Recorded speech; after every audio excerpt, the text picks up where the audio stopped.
Chapter 643. The blood-red space had a circumference of about 100 miles. Below it was a surging sea of blood, while above it were patches of blood-red clouds.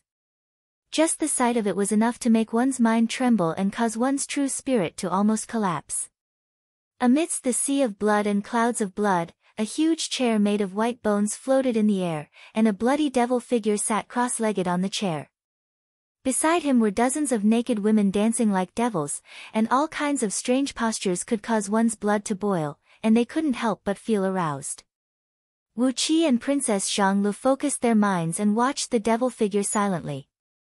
Little Kay closed her eyes.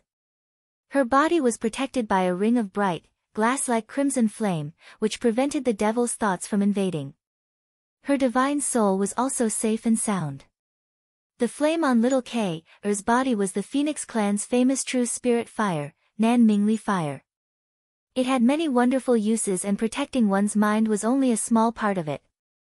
This space was clearly created by the devil figure using his enormous divine thought. It was similar to an immortal's interstitial world. In an immortal's interstitial world, everything was real and was no different from the outside world. It could even support countless people. As for this world created by the devil figure, it would be more appropriate to call it the devil's void. This space existed in between existence and nothingness. It was born and destroyed according to the devil figure's thoughts. There were endless mysteries between life and death, making it infinitely mysterious. Wu Qi and the others had accidentally fallen into its trap. They were sucked into the devil's void by the devil figure's tremendous power, which was condensed from the souls of countless living beings. In this void, the devil's shadow could transform into anything with a single thought and destroy everything with a single thought. It had a huge advantage over the others. Just like the dancing female devils beside his armchair, they were also the devil figure's manifestation with the help of his divine thought. Every move he made was in line with the great Tao of the devil sect. Every move he made was filled with boundless murderous intent. If one accidentally fell into his trap, one's soul would be destroyed. Little Kay knew that she was young and her cultivation base was shallow. Thus, when she was sucked into the devil's void, she immediately released a wisp of Nan Mingli fire from the depths of her divine soul to protect it. She dared not be careless. Wu Qi and Princess Zhanglu were not afraid of the dancing female devils. Princess Zhanglu was too shy to look at their unbearable movements, while Wu Qi watched them perform the heavenly fiend dance with delight. If he had a dozen bottles of iced beer in hand and a very exciting dance tune, Wu Qi would love to dance with the female devils. Princess Zhanglu was proficient in the art of ghosts and gods of the primordial divine Tao. She was best at dealing with all kinds of evil ghosts and gods, so a mere heavenly fiend dance could not shake her mind. Wu Qi's divine power was enough to make all the evil immortals who cultivated in the art of illusion and soul enchantment vomit blood. His chaotic spiritual energy was omnipotent. The soul-stirring fiend aura emitted by the heavenly fiend dance was all spirit medicine to replenish his magic power. He wished there were more of these female devils. After pulling Wu Qi and his companions into the devil's void, the bloody fiend's shadow did not make a sound. He was waiting for Wu Qi and his companions to fall into his trap, and then he would come up with other plans. He had just devoured the souls of countless living beings on myriad immortals' planet. Although the enormous soul energy had restored 30% of his true spirit and fiend soul, he still felt a little indigestion. He was working hard to digest the enormous soul source energy in these souls, and erasing some of the tough soul marks in them. As he was busy with this, he had no time to pay attention to Wu Qi and his companions. For a moment, everyone was staring at each other. Suddenly, Ao Buzan, who was coiled around Wu Qi's neck, began to howl. After entering the devil's void, Ao Buzan fixed his furtive eyes on those female devils who were dancing wildly. After staring at each other for a quarter of an hour, all the scales on Ao Buzan's body began to sway, and a stream of saliva trickled down from the corner of his mouth. Then, he leaped forward, let out a shrill howl, and pounced on those female devils. Just follow me, my beauties. Follow Lao Tzu, and you'll have a good life. Every night, Lao Tzu will make you feel so good that you'll wish you were dead. You'll die and die again, and you'll live and die again. Saliva flew out from the corner of Ao Buzan's mouth, and his eyes shone brightly as he roared, Lao Tzu has swept across the world with his dragon whip and spear. Only you will know the power of Lao Tzu's martial arts after you've tasted it. Those female devils laughed softly. One of them, who had huge breasts and extremely fair skin, spread her arms and greeted Ao Buzan with a smile. Come on, come on, come on, the female devil let out a beautiful cry. Her eyes were watery, as if water could drip out of them at any moment. While cheering, Ao Buzan leaped onto the female devil's body. He stood up on his hind legs, grabbed the female devil's breasts with his 2 hind claws, and grabbed the female devil's face with his 2 front claws. Then, he opened his mouth, which was filled with saliva, and fiercely kissed the female devil's pale red lips. Sitting on the throne, the fiend giggled. He slowly rose to his feet, raised a finger, and said, 1. A bright gleam flickered in Princess Zhang Li's eyes as she cursed in a low voice, this lecherous dragon is such a disgrace. Little Kair hurriedly nodded and agreed with Princess Zhang Li's words. Tilting her head, she looked at Ao Buzan disdainfully and gently flapped her wings. Wu Qi smiled faintly. Ao Buzan's background was mysterious and unfathomable, and there were still many things that he was hiding from Wu Qi. If the other people around Wu Qi were caught in the amorous dance, they might have their souls destroyed, and their divine soul power sucked dry by the female devil. But, Ao Buzan was an old lecher, a great general in the amorous field. How could he be subdued by a mere dance? Wu Qi remembered that Ao Buzan seemed to have boasted that among his mistresses, there were a few formidable figures among the heavenly fiends from outer heavenly realms. How could Ao Buzan, who was able to make those heartless and heartless outer sky devils bear children for Ao Buzan? Pop pop. Ao Buzan and the female devil gave each other a deep, wet kiss. His long tongue stuck out for half a foot long and rolled up in the female devil's mouth. After that, Ao Buzan spat loudly on the ground and complained, this old devil must have never touched a woman in his entire life. Why can't this female devil's tongue move?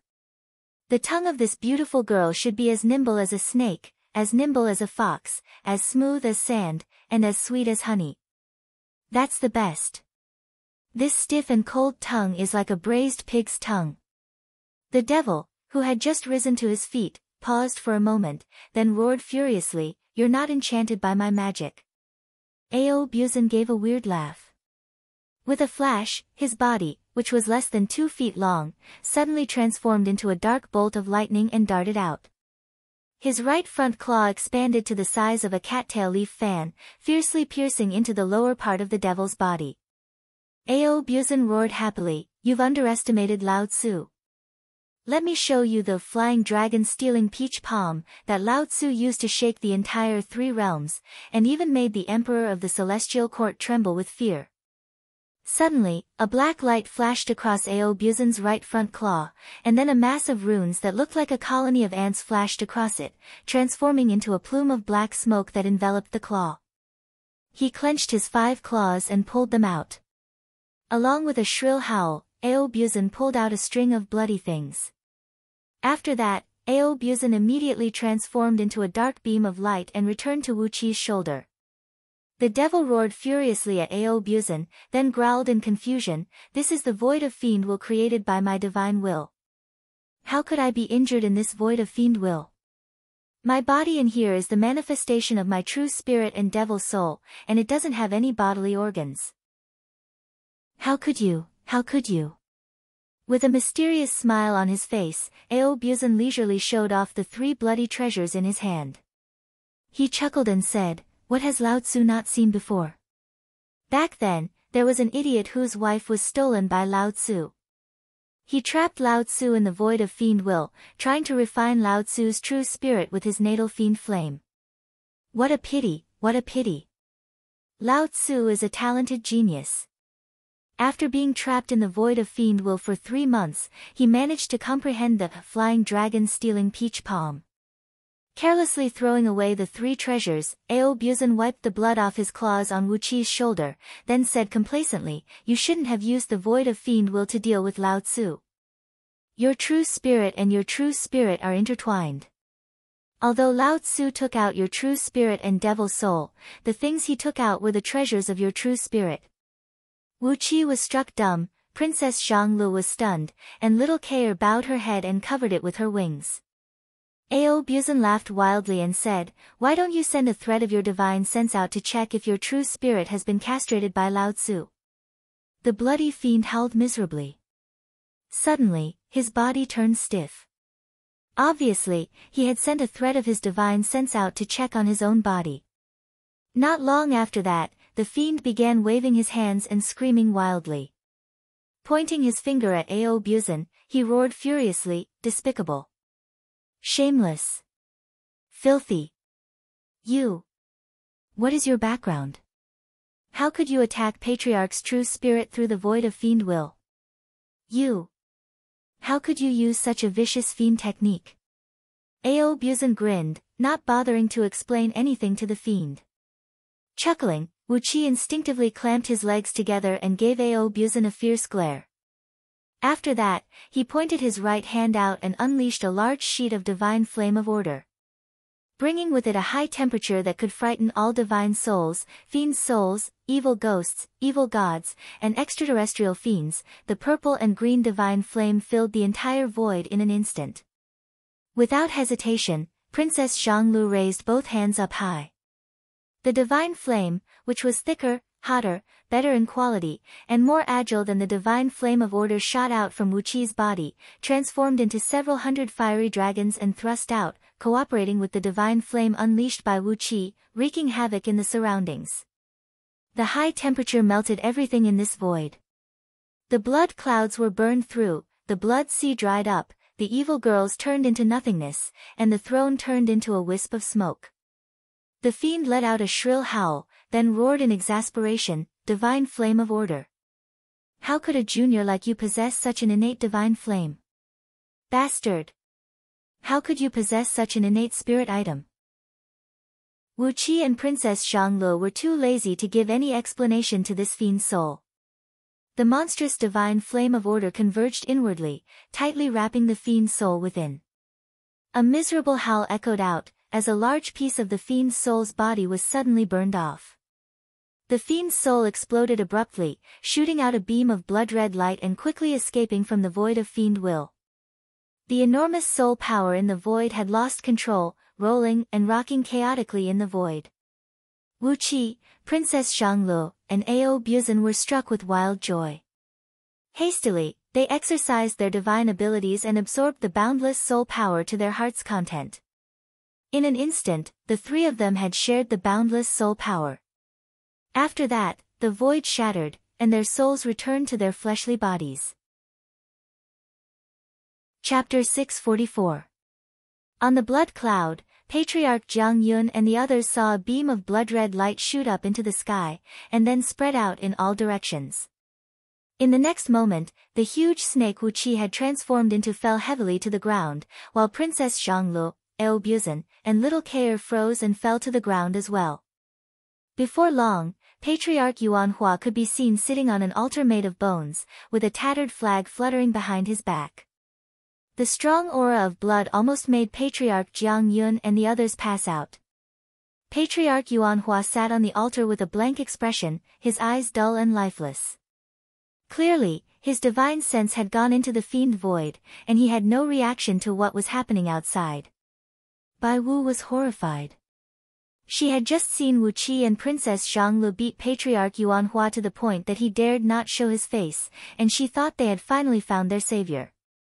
But in the end, Patriarch Yuanhua's fiend cultivation technique was so fierce that he had subdued Wu Qi and the others with just a flash of blood-red light. At the thought of the tragic end she would face if she fell into Patriarch Yuanhua's hands, Bai Wu threw her head back and gave a furious roar.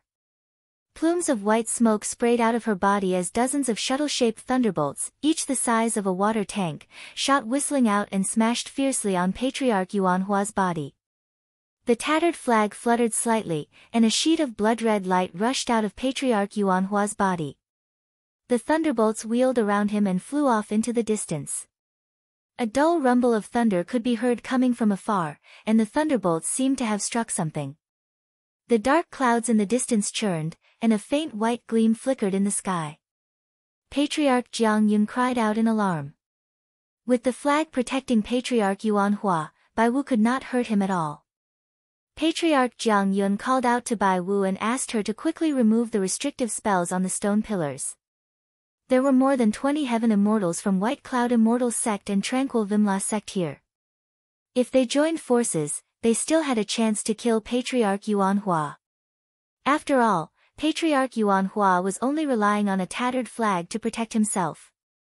Even if the flag was an incredible immortal item, it looked like it had lost most of its power. It would be unreasonable for the joint forces of over 20 heaven immortals to fail to destroy a badly damaged immortal item. Lady Bai Wu rushed to Patriarch Jiang Yun's side in a flurry, her hands constantly changing incantation gestures, casting all kinds of restrictive spells she knew and hitting the stone pillars. But Bai Wu had learned all her immortal magic from Patriarch Jiang Yun. As the immortal magic they cultivated was not outstanding, and they only knew 2 or 3 of them, they could not deal with the strange restrictive spells that Patriarch Yuan Hua inherited from the ancient fiend gods. After exhausting all the immortal energy in his body, the stone pillar only flashed a few dazzling flames. Other than that, there was no other effect.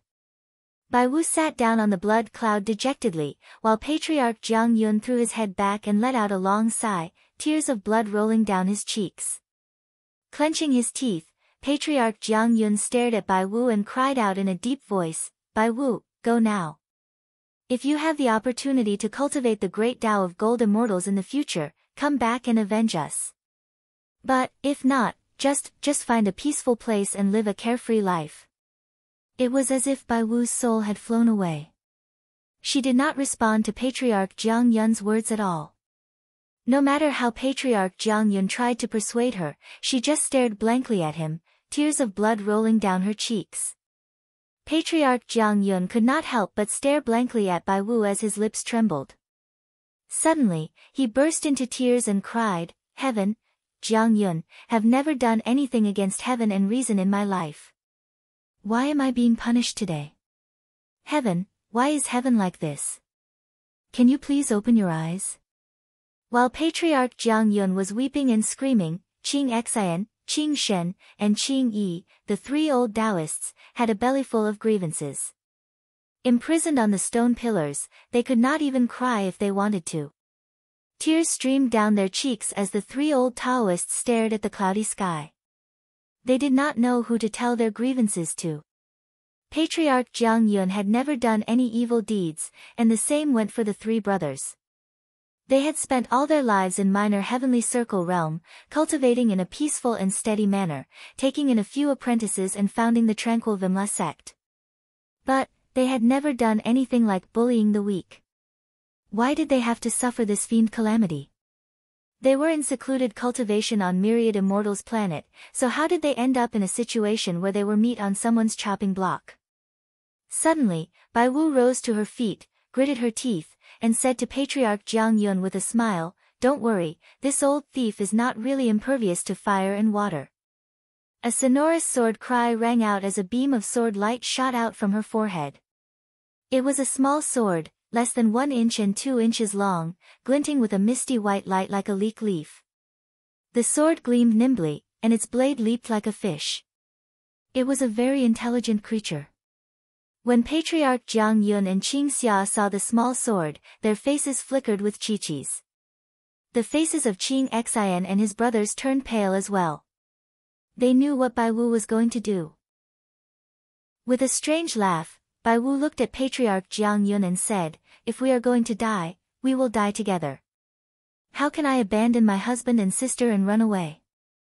With a sway of her body, Bai Wu transformed into a clump of white smoke and wrapped around the small sword.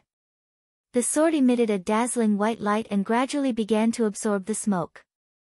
It was a desperate attack when an immortal destroyed his immortal soul and immortal body, fusing all his immortal energy into the prime sword. When Patriarch Jiang Yun was traveling around the world, he had found a fragment of this immortal magic in an ancient cave abode. Not only Bai Wu, but even Qing Xian, Qing Yi, and Qing Shen had also practiced this magic. Therefore, when he saw Bai Wu's action, the corners of Patriarch Jiang Yun's eyes exploded at the same time. Blood was slowly dripping from Qing Xia's mouth, while Qing Xian and his brothers swayed and kept coughing up blood from the corners of their mouths. They were either husband and wife, or good friends. They had been friends for several periods, and Fairy Bai Wu was risking her life for him. How could they not be moved? Patriarch Jiang Yun suddenly cried out when he saw that Bai Wu was about to die together with them. Suddenly, a plume of dark mist sprayed out of the void in front of Patriarch Yuan Hua, who was sitting cross-legged above the blood pool. A pitch-black dragon claw, about the size of a basin, slowly stretched out of the mist, grabbing Patriarch Yuan Hua's lower body and twisting it left and right for 7 to 8 times. Then, it pulled out a clump of flesh and blood from Patriarch Yuan Hua's lower body. The dragon's claw even flicked its finger, flicking away the pieces of torn clothes and black hair attached to the piece of flesh far away. Only then did it grab the piece of flesh and flee back. The black mist dissipated, and Patriarch Jiang Yun cried out hastily, "Bai Wu, don't do anything stupid. Something has changed." Bai Wu's figure gradually came out of the eye of cloud. She, too, had her mouth wide open as she stared blankly at the dark mist. She had seen what had happened just now. It was clear that someone had used some unimaginable divine ability to tear through the void and hurt Patriarch Yuan Hua's vital part. But that person was too despicable, as he had actually grabbed Patriarch Yuan Hua's vital part. If he were to crush Patriarch Yuan Hua's heart or head with his bare hands, wouldn't that mean that he would be destroying his immortal body? If a heaven immortal lost his immortal body, even if his immortal soul could escape, he would be like a tree without roots. With 99% of his overall strength gone, he would be at the mercy of others. Why did the dragon claw do such a strange thing? Wasn't the owner of this dragon claw a little too despicable? Patriarch Jiang Yun and the others were rendered speechless by the strange action of the dragon claw. On the other side, Patriarch Yuan Hua's body suddenly trembled, and a threatening blood-red gleam shot out of his eyes. What happened next stunned Patriarch Jiang Yun and the others.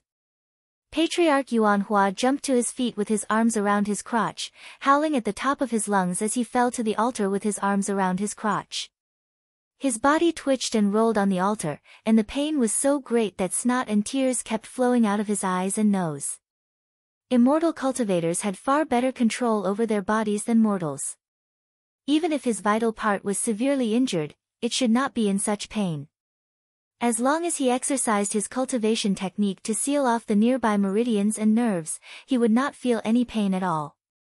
Judging from Patriarch Yuan Hua's appearance, it did not look like his lower body had been torn apart, but as if someone had chopped his entire body into dumpling stuffing with a large knife.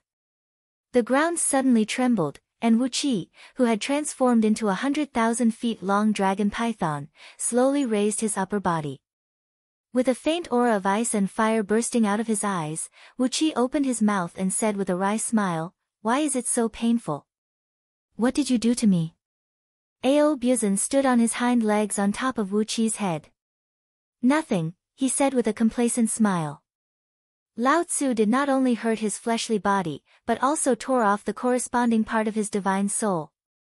Wu Qi's huge body trembled. Suddenly, he raised his tail and slapped Ao Buzan flat on the top of his head. Princess Xianglu and little Kair came to their senses at the same time. They flew up into the air and looked at Patriarch Yuan Hua, who was twitching and howling in horror. They could not help but gasp at the same time. Ao Buzan's dragon-stealing peach hand was truly a vicious move, and many people had been tortured by it in the past. Slowly, Wu Qi's huge body shrank and returned to his human form. He gave Patriarch Jiang Yun and the others on the blood-red cloud a glance, then suddenly breathed out a long sigh and said, "Old Taoist Yuan Hua, you reap what you sow. I'll kill you today, and after that, I'll wipe out your entire clan and your bloodline." Patriarch Yuan Hua, who was lying on the altar with his lower body in his arms, twitching and howling, suddenly straightened his body. With a hideous smile on his face, he said to Wu Qi, "How can you kill me today? Although I didn't fulfill Senior's request, Senior still gave me a talisman, and he promised to save my life when my life was in danger. Hee, Wu-Chi, we'll settle this score later. Laughing loudly, a great plume of purple smoke and golden flames suddenly burst out of Patriarch Yuan Hua's sleeve. Wu-Chi's face flickered as he swung the star shark blade toward Patriarch Yuan Hua's head with a great sheet of starlight. At that very moment, a loud boom rang out, and the void 10,000 miles in circumference above Myriad Immortals' planet was shattered by a palm strike. A giant hand, about an acre in circumference, made up of golden light and purple smoke, stretched out of the shattered void at a seemingly slow speed, grabbed Patriarch Yuan Hua, and flew up into the sky. Wu-Chi was horrified. The giant hand emanated a terrible aura that no one could fight against. Although he had used all his strength, he still could not move. Of all the people present, only Ao Buzan's body trembled, and blood suddenly sprayed out of his body. Accompanied by the sound of bones breaking in his body, Ao Buzan sneakily reached out his front claw and grabbed at the giant hand. The void closed abruptly, and Patriarch Yuan Hua disappeared without a trace. In Ao Buzan's claw was an inkstone shrouded in purple smoke. Chapter 645. Above the Nine Heavens. Ever since the primordial era, when the great sages of the primordial era jointly established the heavenly court, the position of the great emperor of the heavenly court had changed countless times. But no matter how the throne was replaced, the celestial court had always remained the same. It was majestic, glorious, and aboveboard, illuminated by purple clouds and golden light all year round. Immortal cranes and cloud dragons danced in the sky, and countless gold immortals and dignitaries came and went on clouds. The atmosphere of the immortals was indescribable. Above the 33 palaces of the celestial court, where the sun and moon shone, was the commonly known Nine Heavens. The Nine Heavens was the interstitial world condensed by the 9 ancient great saints. After countless years of expansion and development, it had now evolved into 9 blessed heavenly realms. The first was the Middle Heaven, the second was the Envy Heaven, the third was the Tsong Heaven, the fourth was the Gung Heaven, the fifth was the Bai Heaven, the sixth was the Open Heaven, the seventh was the Salt Heaven, the eighth was the Shin Heaven, and the ninth was the Cheng Heaven. In the 9 heavens realms, only almighty experts could establish cave abodes. The immortals of the celestial court could not enter the 9 heavens easily, and the immortals in the 9 heavens rarely left it. The 9 heavens corresponded to the 9 realms of primordial immortals, where cave abodes and Taoist rites were established. A 9th-tier primordial immortal who had just stepped into the realm of primordial immortals naturally lived in the lowest middle heaven. An 8th-tier primordial immortal could move his cave abode to the Envy Heaven. By analogy, those who truly possessed the strength of a 1st-tier primordial immortal, whose cultivation base had reached an incredible level and could create and destroy all things, lived in the highest Cheng Heaven. The 9 heavens was vast and boundless, and its mysteries could not be understood by ordinary people. Unless one was in it, it would be difficult to understand the truth. On this very day, somewhere in the middle heaven of the 1st heaven, amidst the boundless clear air and boundless purple clouds, dozens of mountains, measuring tens of thousands of miles in circumference, were hovering amidst the clear air and purple clouds. Between the mountains were countless palaces and pavilions, each magnificent and luxurious to the extreme. The materials used to build these palaces and pavilions were enough to make heaven immortals and lower-tier gold immortals fight for them with all their might in the outside world. But in here, they were merely used as tiles and bricks. Amidst the tens of mountains, there were at least 100 of these dazzling palaces and pavilions. Above each of the palaces was a purple gold energy stream, charging up into the sky. That meant there was a gold immortal standing guard inside each of the palaces. Between these palaces and pavilions were countless herb gardens, and the children, gardeners, and servants who came and went were all heaven immortals. Thousands of kilometers above these mountains, there was another green mountain floating in the air. The mountain was no more than 100 miles high, and about 300 or 400 miles in circumference. It had an exquisite appearance, like a meticulously crafted brush holder. Looking at it from a distance, it was a delightful sight. On this mountain peak, there were some exquisite wooden houses and bamboo houses that were scattered in a picturesque manner, giving off a natural charm. But on the top of the mountain stood a green jade platform that was 3,600 feet tall and 1,000 feet in circumference, like a huge brush that pierced the sky. At the top of the platform was a simple and unadorned palace. In the square outside the palace, nearly 1,000 beautiful female immortals in luxurious robes were waiting quietly. They looked as if they were carved from jade, standing there silently, motionless, silent, and not even breathing. All of them were carefully restraining all their auras, not daring to show the slightest sign of fatigue or carelessness. The inside of the palace was extremely vast, at least 100 miles in circumference. On the ceiling of the palace, the sun, the moon, and the stars were moving according to the real celestial phenomena, while on the floor was a scene of mountains and rivers. Countless mountains and rivers were hidden on the floor, making it an extremely vast and magical scene. At the end of the palace was a cloud platform, on which sat a middle-aged man in a green robe, staring blankly at a writing table in front of him with a faint smile on his face, which made him look very strange. On the writing table made of white jade, there was a brush, paper, and ink. On the white paper, there was a line of large characters dripping with ink. The characters were magnificent and thick, and faintly exuded a purple aura. The only strange thing was that, among the 4 treasures of the study on the table, an inkstone was missing.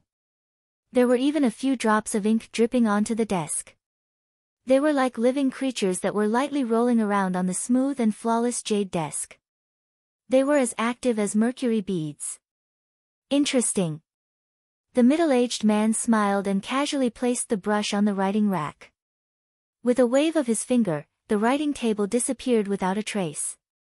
Sitting cross-legged on the cloud platform with a smile on his face, he leaned back on the soft cushion behind him, then nodded at Patriarch Yuan Hua, who was lying in the middle of the palace.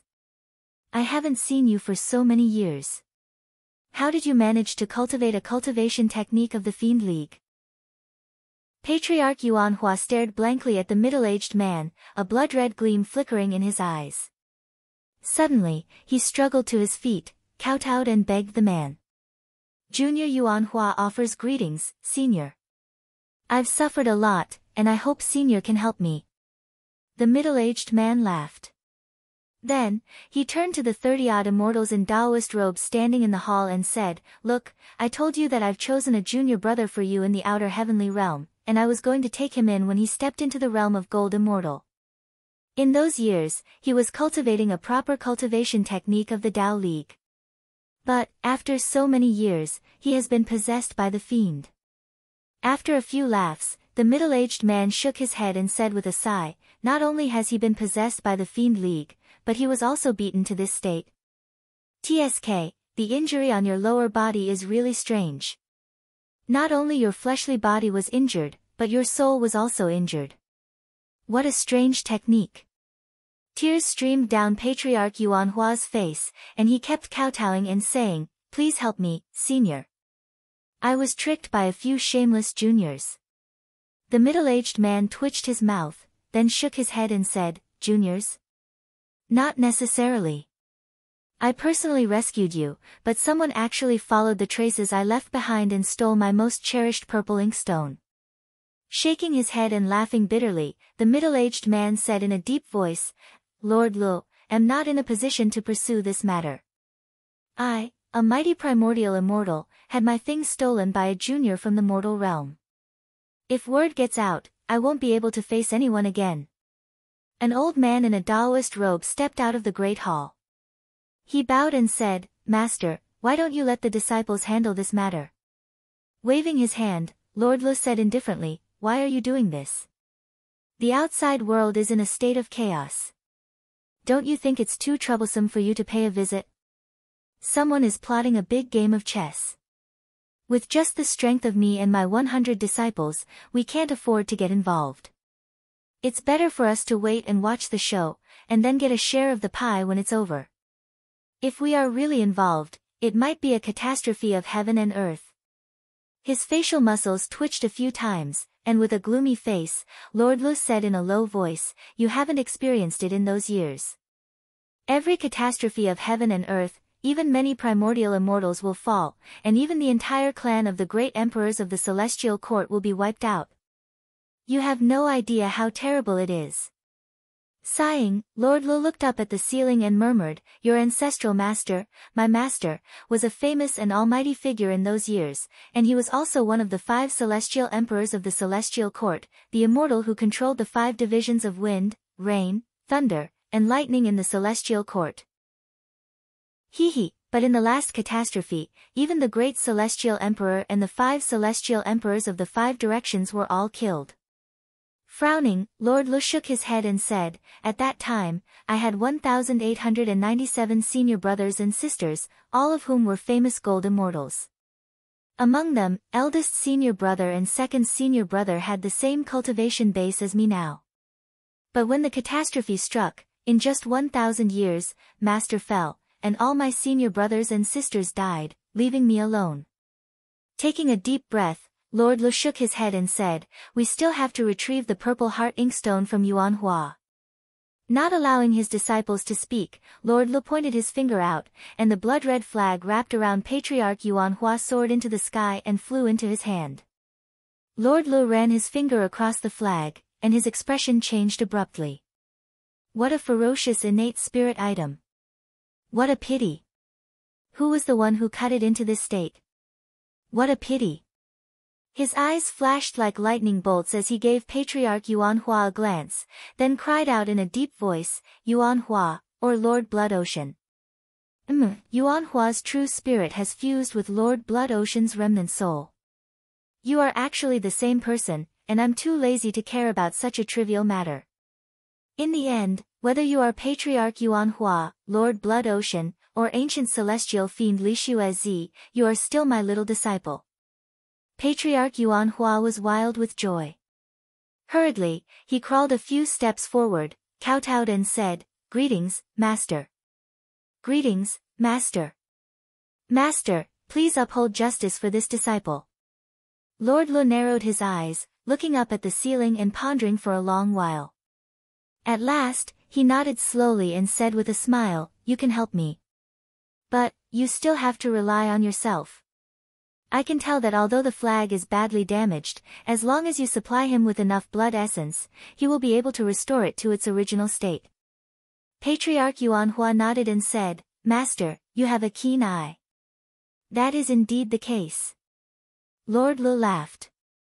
With a wave of his hand, he sent the flag back to Patriarch Yuan Hua, then laughed aloud and said, "Now, there is a good opportunity for you to do something. Pangu continent is filled with corpses, and this is the omen of something big, and many people are trying to fish in troubled waters. Just go to Pangu continent and do whatever you want. If there is a fortuitous encounter, you will be rewarded."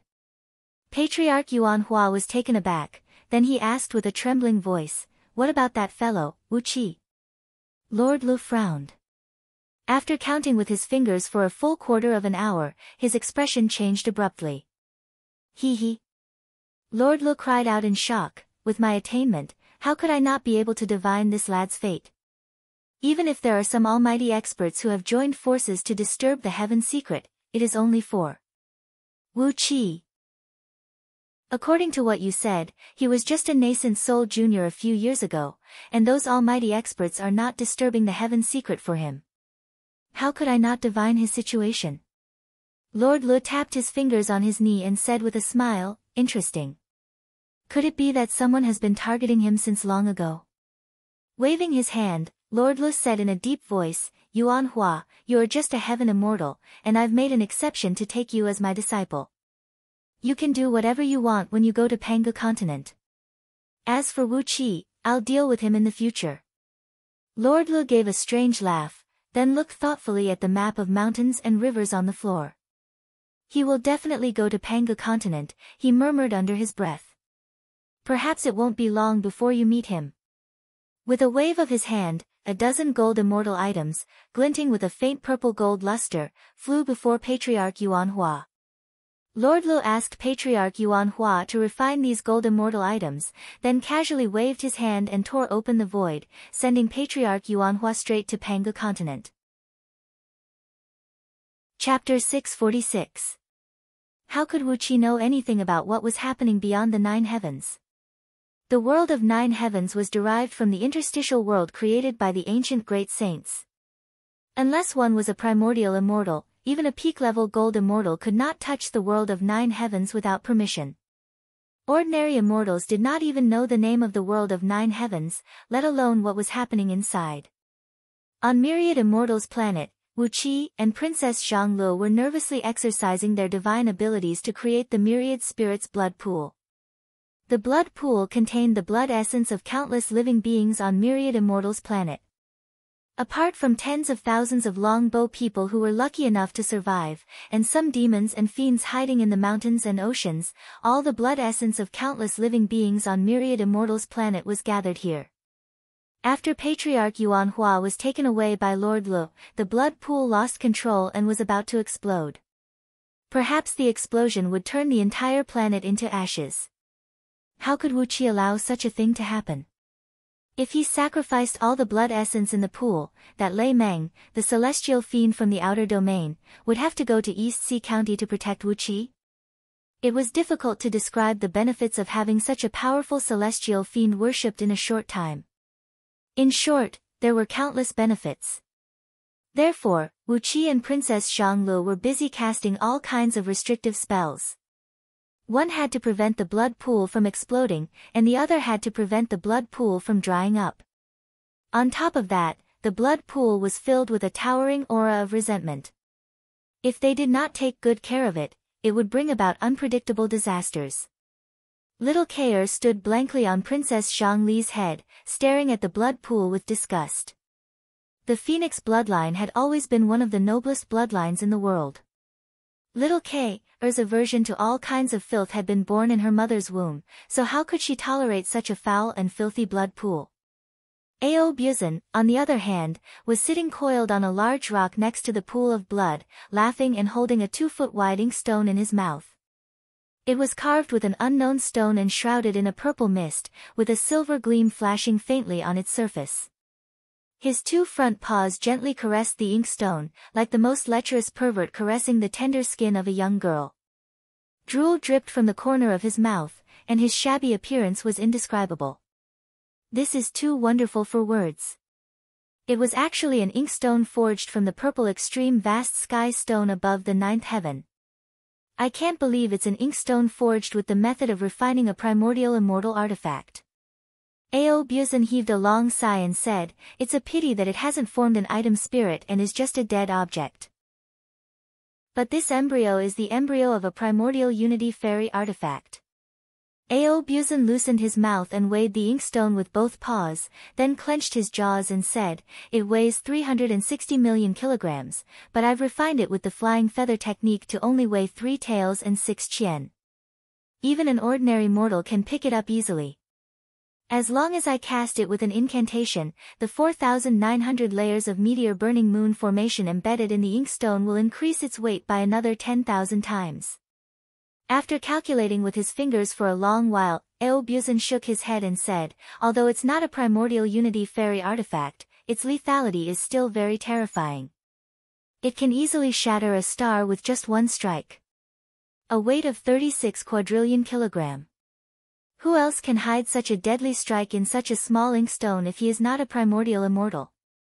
TSK, even a supreme-grade gold immortal artifact might not be able to withstand such a head-on strike." Laughing furtively, Ao Buzan craned his neck and glanced around.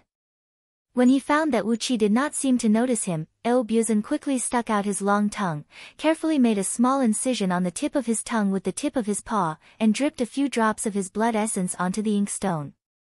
What a spendthrift! Why are all those primordial immortals so spendthrift? The bathtub that White Emperor's daughter used to take a bath in years ago was forged with the infinite stone forged with the divine flame of tranquility. But this guy here did not even put a restrictive spell on such an excellent treasure. Isn't he just giving it to Lao Tzu? It's not easy for Lao Tzu to regain his body, and he just happens to lack a powerful weapon to kill and plunder. The pale golden dragon blood transformed into a few twisted runes and fused into the inkstone. Shrouded in a purple mist, the inkstone slowly floated up into the air. Suddenly, it turned into a few plumes of purple smoke and squeezed into Ao Buzan's 7 orifices. Ao Buzan closed his eyes and quietly comprehended some of the information transmitted over from the purple mist. Suddenly, he cursed under his breath, "Damn it, this purple inkstone has been used as an ordinary inkstone for 3 periods. Such a treasure should be used to kill, set fires, and abduct beauties. How could it be used to draw and write? That's just too stingy." Stroking the inkstone delightedly, Ao Buzan stuck out his tongue and gave it a few licks. "Baby, be a good boy and follow me. From now on, I'll have a good life, and I'll have beautiful girls warming my bed every night. It's all thanks to you. When Lao Tzu regains his cultivation base, I'll go to the Holy Land of Dragons and steal a yuanling from my ancestor. I'll make it your item spirit. TSK, you'll be a real primordial immortal item." Wu Qi had just tidied up the 10,000 spirits blood pool. He moved next to Ao Buzan, and happened to hear Ao Buzan's last words. Wu Qi could not help but roll his eyes. He grabbed Ao Buzan and placed him on his shoulder. "You're thinking of digging up your ancestral grave and using your ancestor's yuanling as your item spirit? You're really a filial descendant." Ao Buzan laughed, his face not even blushing. He opened his mouth and swallowed the inkstone, then said happily, "Isn't that just recycling waste?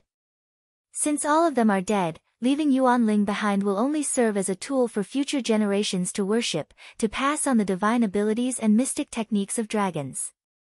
It's better to let Lao Tzu take advantage of it." Rolling his eyes, Ao Buzan said in a low voice, "Are you interested in going to the Holy Land of Dragons together?" "Hee. In the deepest part of the Holy Land, there are a few corpses of primordial divine dragons, who were born when the world was first created, enjoying the incense offerings there. Their dragon scales, horns, bones, skin, and tendons are all excellent materials for crafting primordial immortal items."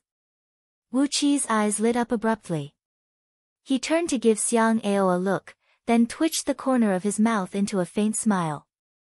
Ao Buzan laughed strangely as he gently flicked his 10 front claws, grinding the tips of his claws as if he was very familiar with the technique.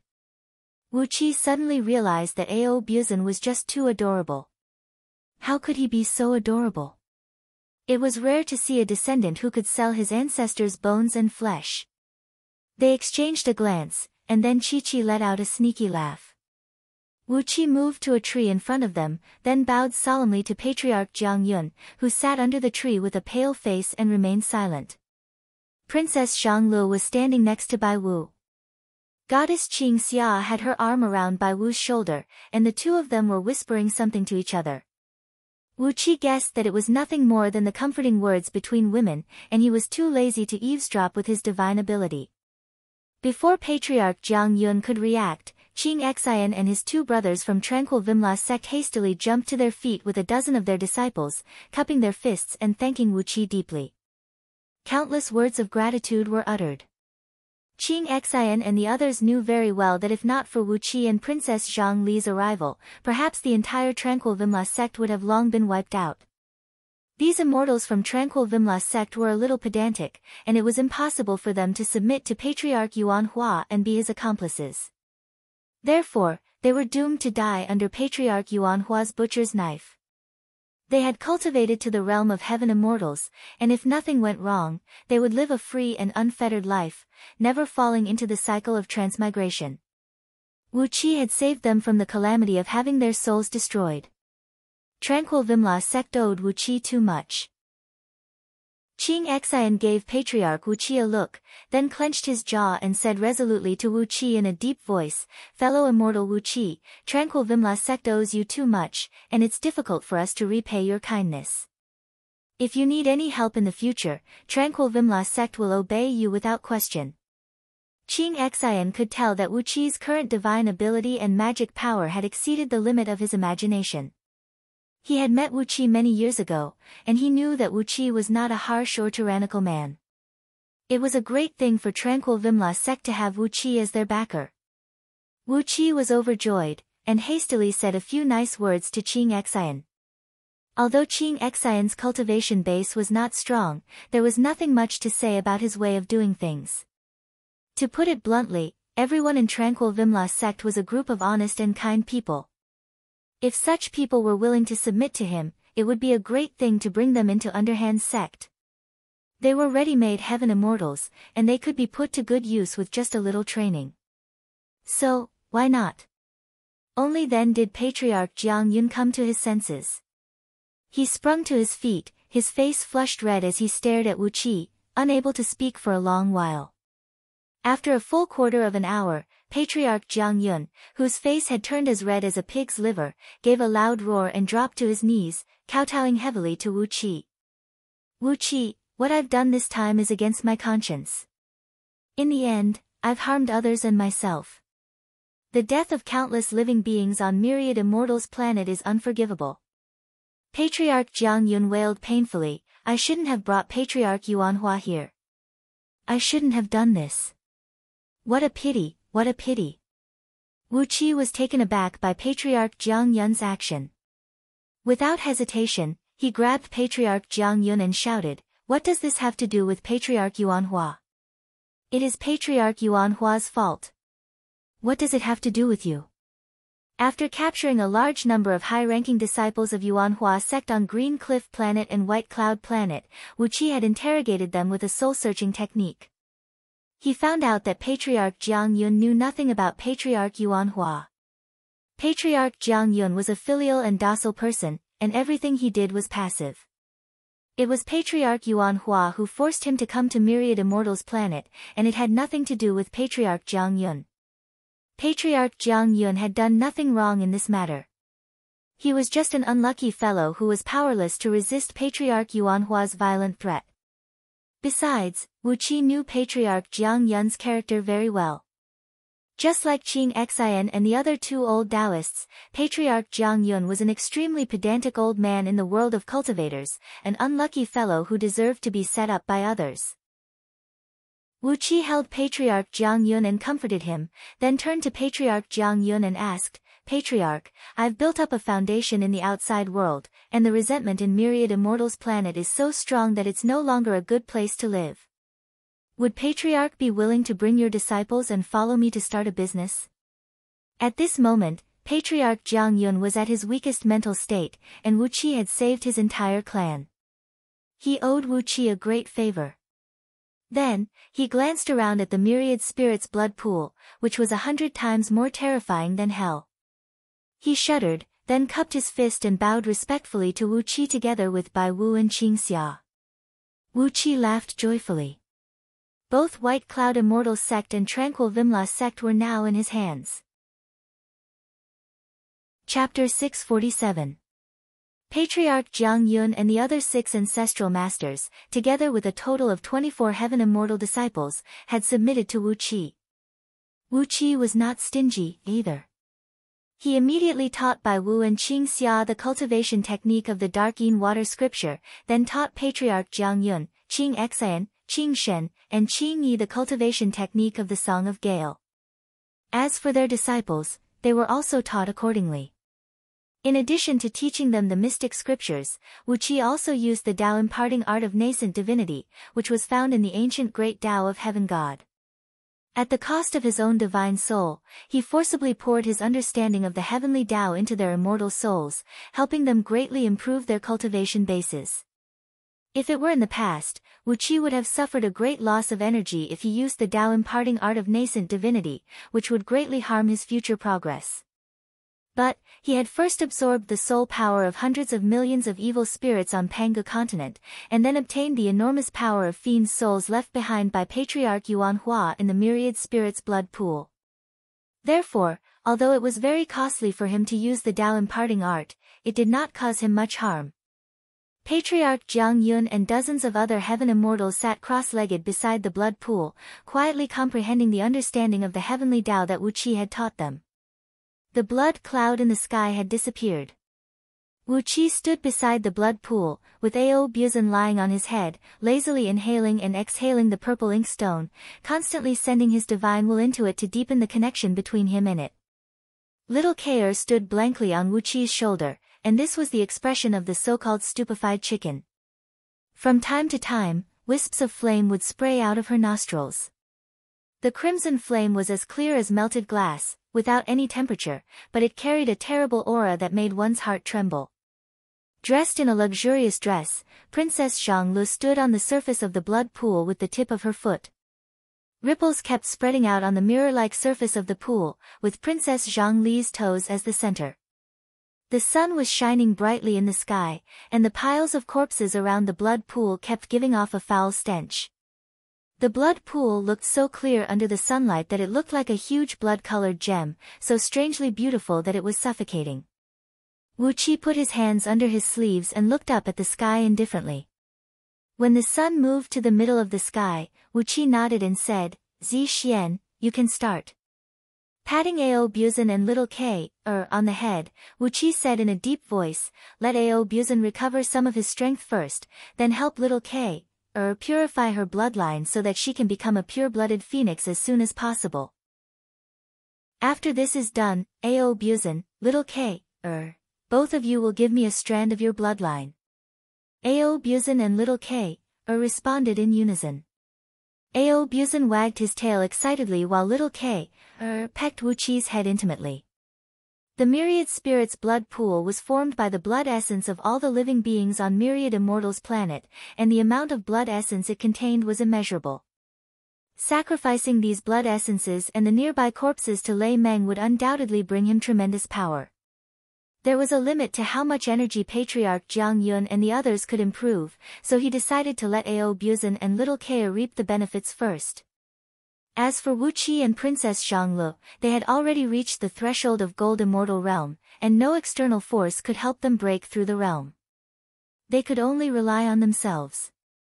Therefore, Wu Qi would not share any of the benefits this time. Judging from the strength of the chaotic dragon body Ao Buzan currently possessed, if this cunning and shameless dragon could obtain most of the power from this sacrifice, to what extent could he recover? Gold Immortal. At least a Gold Immortal. If the power obtained by sacrificing the blood essence and corpses of countless living beings on Myriad Immortals planet could not make a Gold Immortal, then it would be a shame.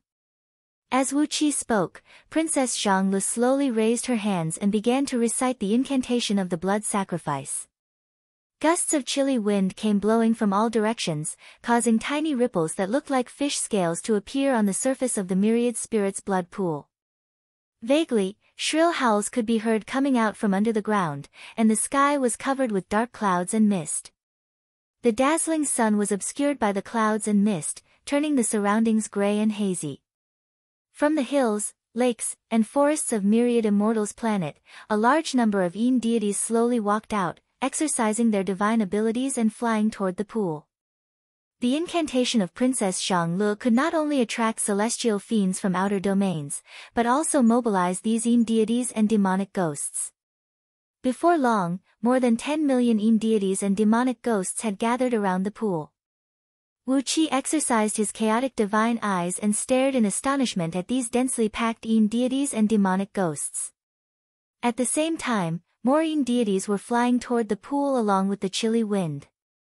Tens of thousands of miles around them were filled with otherworldly items dragging gray halos behind them. Wu Qi shuddered involuntarily, wondering why there were so many mountain spirits and water ghosts on Myriad Immortals planet. When he thought of the Tao of ghosts and deities that Great Chu cultivated, Wu Qi could not help but wonder if King Yangqiu's father had intentionally placed so many otherworldly items here. Where did he find so many ghosts and deities, and how did he imprison all of them in Myriad Immortals planet, preventing them from leaving? As Princess Zhanglu recited the incantation, the void above their heads suddenly shook, and the void within about 100 miles around began to ripple like water. Princess Zhanglu murmured Lei Meng's true name, turning it into a strange wave with a spell and sending it into the constantly fluctuating void. A shrill, strange howl rang out as dozens of extremely short ghosts and deities from outer domains rushed out of the void. As soon as these strange-looking ghosts and deities arrived in this world, they let out joyful cries. Hundreds of Yin deities who had gathered together collided with these ghosts and deities. The ghosts and deities roared angrily at first, then burst into a deafening cheer. Whether they were ghosts and deities or the local Yin deities of Myriad Immortals planet, they were essentially the aggregates of souls, and by devouring each other, they could enhance their overall strength. Princess Zhongli's incantation had gathered all the Yin deities on Myriad Immortals planet, and there were hundreds of millions of them. The dozens of little ghosts and deities jumped up and down with joy, opening their mouths and inhaling fiercely. Countless shrill howls rang out as the hundreds of millions of Yin deities suddenly discovered these strange creatures from outer domains. They also let out shrill howls like chi-chi, then opened their mouths and inhaled fiercely at the ghosts and deities at the same time. These existences from outer domains were at least 100 times stronger than the Yin deities of Myriad Immortals planet. But in terms of quantity, they were too few. When hundreds of millions of Yin deities attacked at the same time, the ghosts and deities could only let out a miserable howl before their bodies disintegrated in an instant, turning into countless beams of light that scattered in all directions and were devoured by the surrounding Yin deities. Some of the Yin deities managed to snatch the scattered beams of light. Their bodies suddenly became much clearer, and their overall strength was more than doubled. After tasting the benefits, these Yin deities, who had no intelligence and only acted on instinct, cheered. Then, they transformed into gusts of chilly wind and flew toward the twisting void. They wanted to invade the world where the ghosts and deities lived through the portal, and hunt for the prey that could strengthen them. Ao Buzan rolled his eyes and laughed mockingly, "What a bunch of bumpkins. Do they really want to go there and die? Even those ancient great saints dare not to enter the world where the ghosts and deities from outer domains live. You think they can do that?" Before Ao Buzan's laughter faded away, a blinding flash of lightning suddenly flashed across the void, and then a fearsome ghost and deity, hundreds of miles tall and shrouded in dark thunderclouds, gradually poked his head out of the void. The projection of Lei Meng's true form slowly descended into this world. "How dare a bunch of ants be so rude? TSK, why does it smell so good? What is it that smells so good?" Lei Meng's eyes shone with dazzling lightning as he suddenly burst into an earth-shattering cheer. "Wonderful! What a generous blood sacrifice! Wonderful! Who is it? Who offered such a generous sacrifice to me, Lei Mao? What do you want? Power, or a mystic technique you practice? Tell me, what do you want?" Princess Zhongli floated up into the air and snapped, "Lei Meng, do you still remember me? Do you remember your promise?" Lei Meng fixed his eyes on Princess Zhongli. He slapped himself on the head and burst into laughter. "It's you, woman. Of course I remember. After 360 sacrifices, Lei Meng, have become the ancestral god of your clan. Well, I'm very satisfied with the sacrifice this time. From now on, I, Lei Meng, am the ancestral god of your clan. Sacrifice with all your heart, and I will give you endless benefits." Rubbing his hands greedily, Lei Meng pointed at the hundreds of millions of Yin deities who were fleeing in panic nearby and asked, "Are these little ants also sacrifices?" Wu Qi laughed and said, "If you say so, then so be it. But the few living people by the blood pool are our people." Lei Meng burst into laughter. He waved his hand and said with satisfaction, "I see. That's it." Mountains of corpses flew up into the sky and into the dark clouds around Lei Meng.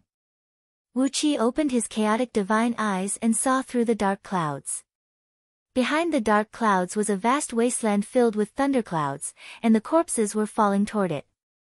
In the wasteland, a huge fiend figure, tens of thousands of miles tall and composed entirely of lightning, was sitting cross-legged, constantly reaching out to grab a large number of corpses and shoving them into its mouth. That huge fiend figure was Lei Meng's true form, right? It was no wonder that his true body could not appear in this world, a gigantic ghost god that was 10,000 miles tall.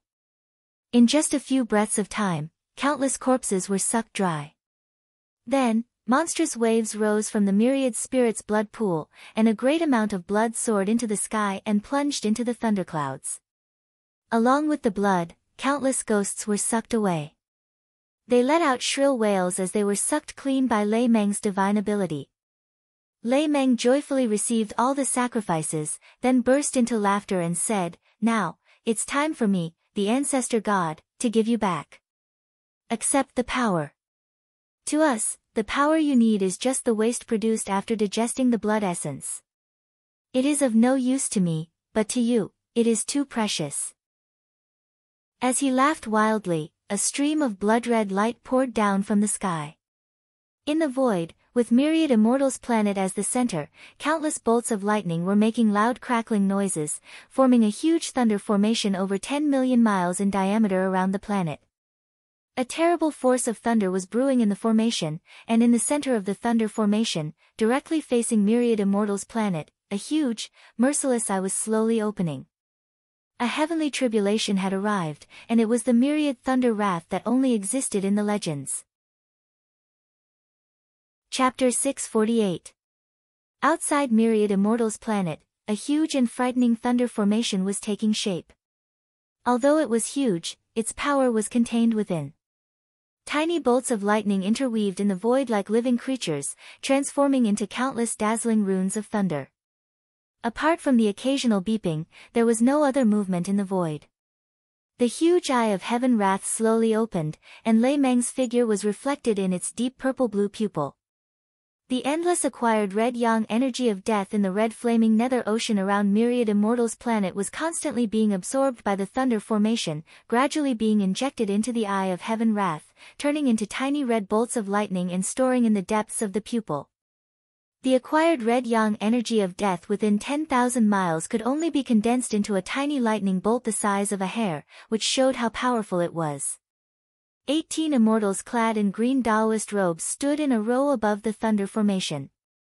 Each of these immortals had the demeanor of a transcendent being, and their eyes shone brightly like the stars in the night sky. There was a faint clear aura circulating around their bodies. It was obvious that they had cultivated Taoist magic to an extremely profound level. What they cultivated was the orthodox Taoist scriptures, which was not something that those miscellaneous wild fox Diana could compare to.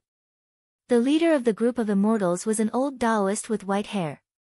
With hands clasped behind his back, he looked at myriad immortals' planet with a gentle expression and said, "Junior brothers, we've been searching for more than a year, and this is the last of the 13 nests of evil demons recorded in the intelligence report, am I right?"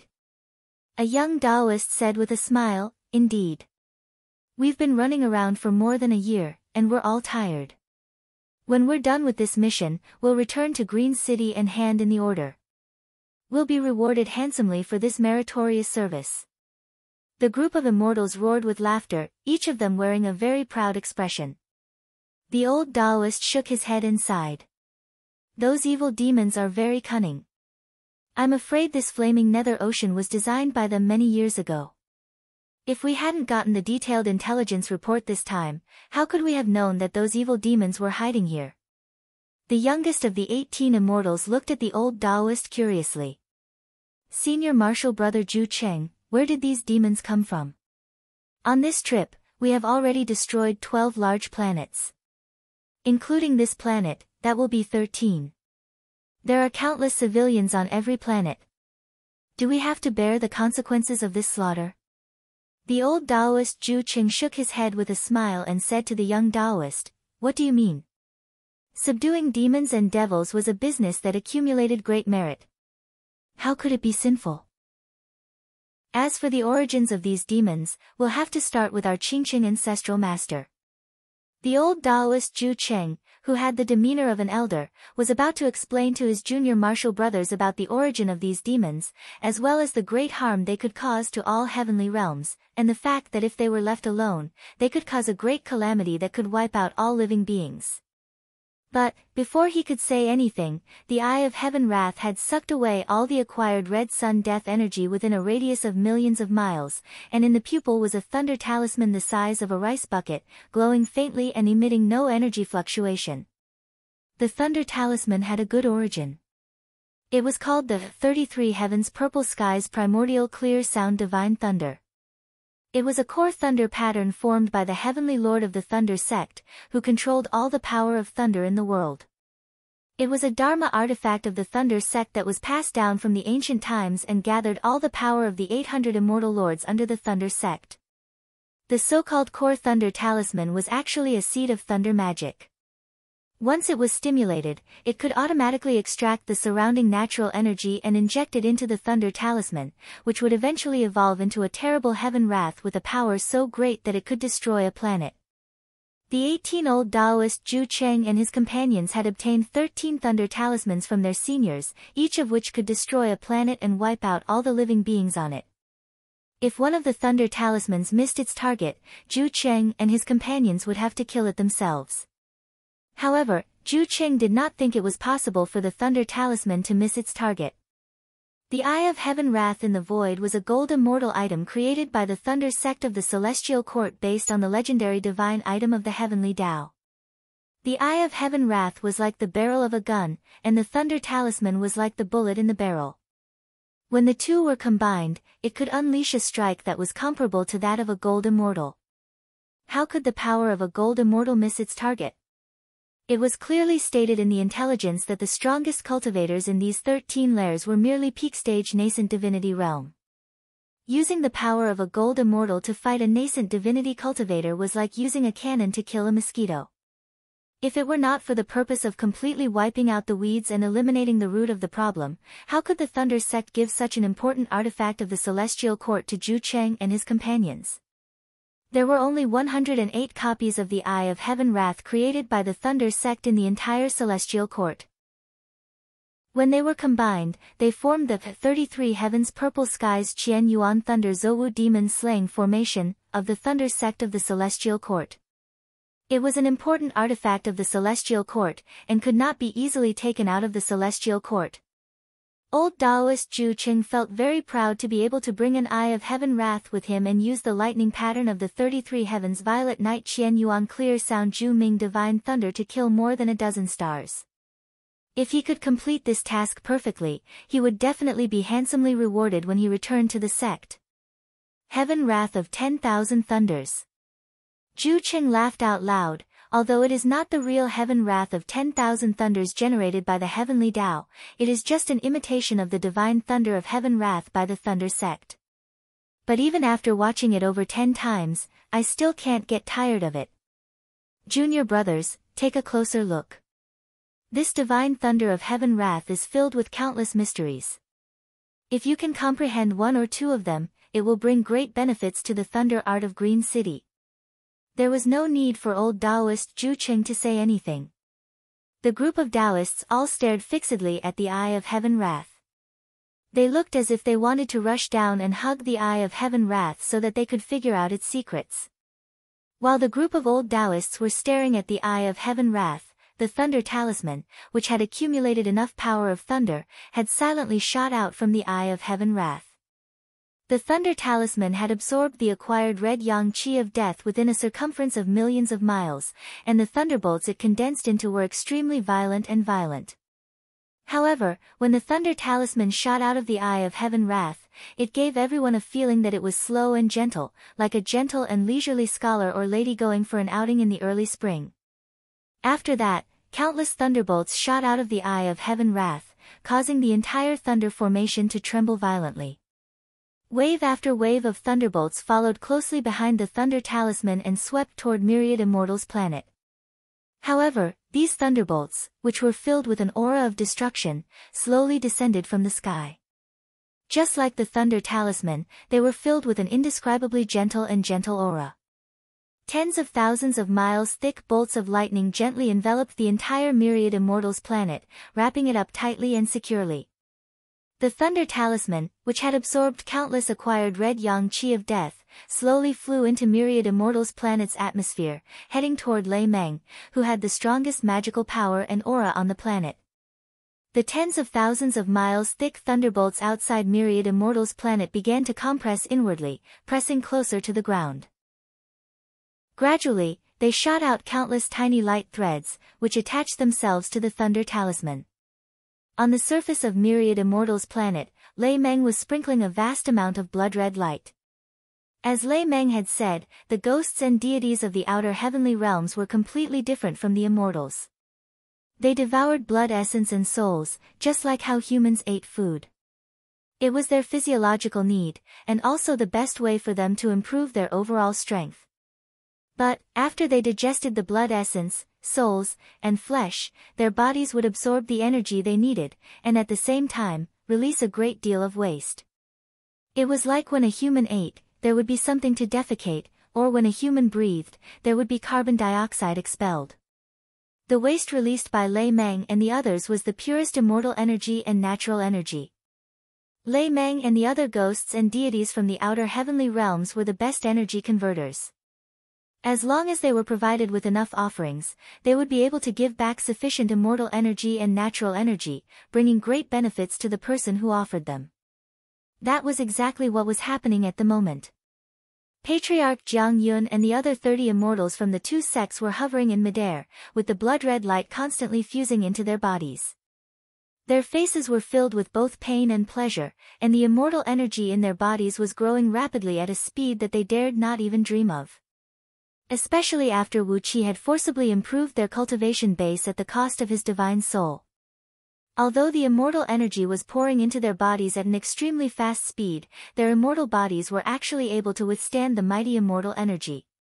Next to them were Little Kaer and Ao Buzan. Little Kaer kept swallowing and spitting out blood-red light. Her feathers were standing on end, falling off and growing back at the same time. Her body was wrapped in a glistening ring of Nanmingli fire. As the blood-red light continued to pour into her body, the color of the fire became clearer and redder, thicker and thicker, and the temperature of her skin was getting higher and higher. Ao Buzan's change was the greatest. A large inkstone hovering over his head was greedily devouring the blood-red light that sprinkled mainly on his body. His body had expanded to 10,000 feet long, with dark smoke billowing around him and a towering murderous aura. The scales on his body kept breaking, but they quickly healed. Every now and then, loud noises of bones and tendons breaking could be heard coming from inside his body. At the same time, his body was twitching and convulsing, but the broken bones and tendons kept healing themselves. After recasting his dragon body in a short period of time and forcibly pushing the dragon transformation script to evolve into the true dragon transformation of the Gold Immortal Realm, the severe pain almost made Ao Buzan faint. However, this lecherous dragon was extremely fierce to himself. While spitting out flames, he kept murmuring under his breath. The words he murmured made Princess Zhang Li's pretty face turn purple and swollen. She wished she could strangle this lowly dragon to death. Only by going through the most bitter hardships can one rise above all others. Rise above all others, rise above all others, rise above all others. Apart from Master's women, Lao Tzu wants to ride on all the women under the heavens. This is what they mean by rise above all others. Ha ha ha. Hurry up and restore the magical power and divine ability that Lao Tzu had in those years. Lao Tzu must become a rise above all others. Just you wait, those bastards who pulled out all the tendons and bones of Lao Tzu in those years. Heaven bless you, you must give birth to many daughters and granddaughters in these years, and it would be best if you have countless great-granddaughters and great-granddaughters. Wherever Lao Tzu's spear passes through, I'll make all your clans suffer. Amidst Ao Buzan's nonsense, the thunder mark, which was about the size of a rice bucket and had an elegant luster that looked like it was carved out of amethyst, slowly drifted towards Lei Meng's head, dragging countless tiny electric threads behind it. Lei Meng raised his head in surprise and grabbed the tiny thunder mark with one hand. What the hell is this? Strange, why is this place surrounded by thunderbolts? Chapter 649. Wu Qi was dumbfounded, while Princess Xianglu was tongue-tied. Ao Buzan stared fixedly at Lei Meng and cried out, "Monster! I can't believe you've eaten all the thunder marks of the Thunder Clan. Well then, Senior, why don't you eat all the thunderbolts in the sky? Look at all these thunderbolts. How many years of hard cultivation will they last?" Lei Meng, on the other hand, waved a hand into the sky and grabbed a huge eye that was 36 miles long, surrounded by dark clouds and faintly emitting purple-blue electric arcs. It was crystal clear and looked like it was made of gemstones. Lei Meng casually made a grabbing motion. No one knew what restrictive spell he had used, but it shrunk the eye to about an inch long, then he threw it to Wu Qi. Little Kaer did not know much about this telescreen. Just like Wu Qi and Princess Xianglu, she was so frightened by the terrible power contained in the telescreen that her feathers stood on end, and her body, which was already as round as a ball, became even fatter. Ao Buzan nearly choked on his own saliva. Damn it! What the hell did Lao Tzu do? He roared at the top of his voice. Why is there a myriad thunder wrath? Wu Qi and Princess Xianglu looked up anxiously, and only then did they realize that the entire myriad immortals planet had been enveloped by the thick and silent telescreen. Words could not describe the terrible pressure that came from the tens of thousands of miles thick and sticky curtain as it slowly approached the ground. Wu Qi only knew that his body was stiff with fear, and even his divine soul had gone stiff. He could not think of any way to deal with it. However, it was useless to Lei Meng. Therefore, both Wu Qi and Princess Xianglu had no choice but to inject the energy they obtained into their interstitial worlds, turning the enormous blood-red energy into the energy source for the growth of their interstitial worlds. With the help of this energy, their interstitial worlds underwent a tremendous change, but the atmosphere was very different from just now. Amidst Ao Buzan's hysterical howl, Lei Meng grabbed the falling thunder mark and brought it to Wu Qi and the others. "What is this?" he asked, puzzled. "Did your enemies come knocking on our door?" The power of thunder contained in this talisman is not simple, and your cultivation base is not very strong. How did you offend such a powerful enemy?" Wu Qi looked at the thunder mark without saying a word, while Ao Buzan rolled his eyes and nearly fainted. He howled at the top of his voice, "Don't put this thing in front of Lao Tzu. Heaven, Lady of Earth, do you know what this is? This is a deadly thing." Wu Qi and Princess Xianglu exchanged a glance. They knew very well that King Yangqiu's father's plan had been exposed, and someone was attacking King Yangqiu through the celestial court. Years ago, it was the people of Green City who had ruined King Yangqiu's father's plan, and now, it was the people of Green City who had come to uproot him. After pondering for a long time, they still could not figure out the identity of the person behind this. Wu Qi and Princess Xianglu exchanged a glance and shook their heads at the same time with a wry smile. It took Lei Meng less than the time it took to finish a pot of tea for him to absorb the electric curtain in the sky. After that, he swallowed it all in one gulp, then made a grabbing motion with one hand. The void shattered, and a dozen immortals clad in Taoist robes were pulled out from the void with cries of alarm. While laughing, Lei Meng swallowed a few of the immortals, who had fair skin and looked rather young. After that, he slapped Taoist Cheng and the other two, who looked the oldest, in front of Wu Qi.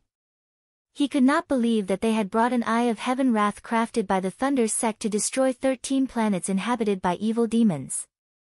Holding the Eye of Heaven wrath in his hand, Wu Qi could not make a sound for a long time. There was no response from the telescreen. Wu Qi's full force strike had merged into the screen, but it was like a drop of water falling into the vast ocean, it did not cause any ripples. The thick electric curtain continued to slide down slowly with an aura of destruction. Inch by inch, it was like the descent of night, wiping out all hope in time. Wu Qi stood there stiffly, with cold sweat breaking out from all over his body like raindrops. The only thing worth investigating was, who had found out these secrets? And who had given them to the celestial court? Opening his mouth, Lei Meng sucked in a deep breath at the electric curtain that was slowly falling down from the sky. Amidst a shrill squeaking noise, countless electric arcs plunged into his mouth like streams of water. Wu Qi exercised his chaotic divine eyes and saw that after the lightning bolts rushed into Lei Meng's mouth, they were instantly teleported to the wasteland on the other side. Sitting cross-legged on the wasteland, Lei Meng's true form was performing a strange incantation gesture with both hands as all the lightning bolts kept pouring into his forehead. Lei Meng laughed heartily and nodded. "You're right. The thickness of the electric curtain here is 10,000 miles, roughly equivalent to the power of 300 years of my cultivation. Hee, I never thought that I would not only enjoy a blood sacrifice this time, but also receive such great benefits. In that case, I won't stand on ceremony." Little Kair and Ao Buzan opened their eyes at the same time, looking up at the falling electric curtain. Zhu Cheng and his two junior brothers were pulled down from the sky by Lei Meng, and then slapped to the ground with a heavy slap. Their heads were dizzy from the fall, and they felt a sharp pain in their bones and tendons. All of a sudden, they were kicked in the face by Wu Qi, knocking all their teeth out. When Zhu Qing saw his junior brothers being swallowed by Lei Meng, he could not help but cry out in a trembling voice, "Junior brothers! You've all died a miserable death." Wu Qi glared at Zhu Qing with his eyes burning with rage. "What enmity do you have with me? Why did you plot against me with this kind of thunder magic?" he snapped. The more Wu Qi thought about the terrible pressure when the electric curtain fell just now, the more he thought about it, the more furious he became. So, he gave Zhu Qing a hard kick in the face. With a panicked look on her face, Princess Xianglu let out a clear cry. The five-colored divine ray behind her suddenly spun and soared up into the sky, transforming into a sheet of dazzling light that swept across the electric curtain that was descending from the sky. A faint rumble of thunder rang out, and the five-colored divine ray unleashed by Princess Xianglu shattered with a boom. Princess Xianglu staggered a few steps back, with blood oozing out of her 7 orifices. Lei Meng fiddled with the terrible thunder mark, which was powerful enough to wipe out all the living beings on Myriad Immortals' planet with one strike. Finally, he shook his head, opened his mouth, and shoved the thunder mark into his mouth. A muffled boom rang out as dark clouds suddenly emerged from his body, and the number of lightning bolts and thunderbolts increased by a few times. Lei Meng praised delightedly, "What a delicious taste. It's even better than the magic power I gained after 100 years of arduous cultivation." Wu Qi and Princess Xianglu exchanged a glance and shook their heads at the same time. Ao Buzan was trembling with fear, and he was indeed a man with an extremely bad character. He was so scared that tears were coming out of his eyes, and his lower body kept farting one after another. It was as if he was scared out of his wits. He howled, "Lao Tzu will not accept this. Lao Tzu has just regained his fleshly body, and Lao Tzu's cultivation base has yet to recover. Lao Tzu is still a dragon boy. Lao Tzu will not accept this." Born in Green City, he was the personal disciple of the Green City Patriarch, and served as the heaven-patrolling emissary of the Celestial Court. Just like the embroidered uniform guards that Wu Qi knew, the heaven-patrolling emissary was a special emissary sent by the great Celestial Emperor. In outer heavenly realms, he was one level higher than any immortal monarch or heavenly monarch, and had the power to kill first and report later. Completely out of instinct, Wu Qi's stiff body suddenly swung his fist. Countless thunderbolts, a great sheet of cold air, a monstrous fiend flame, and a green saberhorn hurricane turned into a mass of chaotic energy and shot whistling up into the sky, smashing straight toward the curtain that was slowly pressing down from the sky. This treasure is interesting. It can absorb all the natural energy in the world and use it to hurt people. I, Lei Meng, am the Lord of Lightning, born with a natal magical artifact.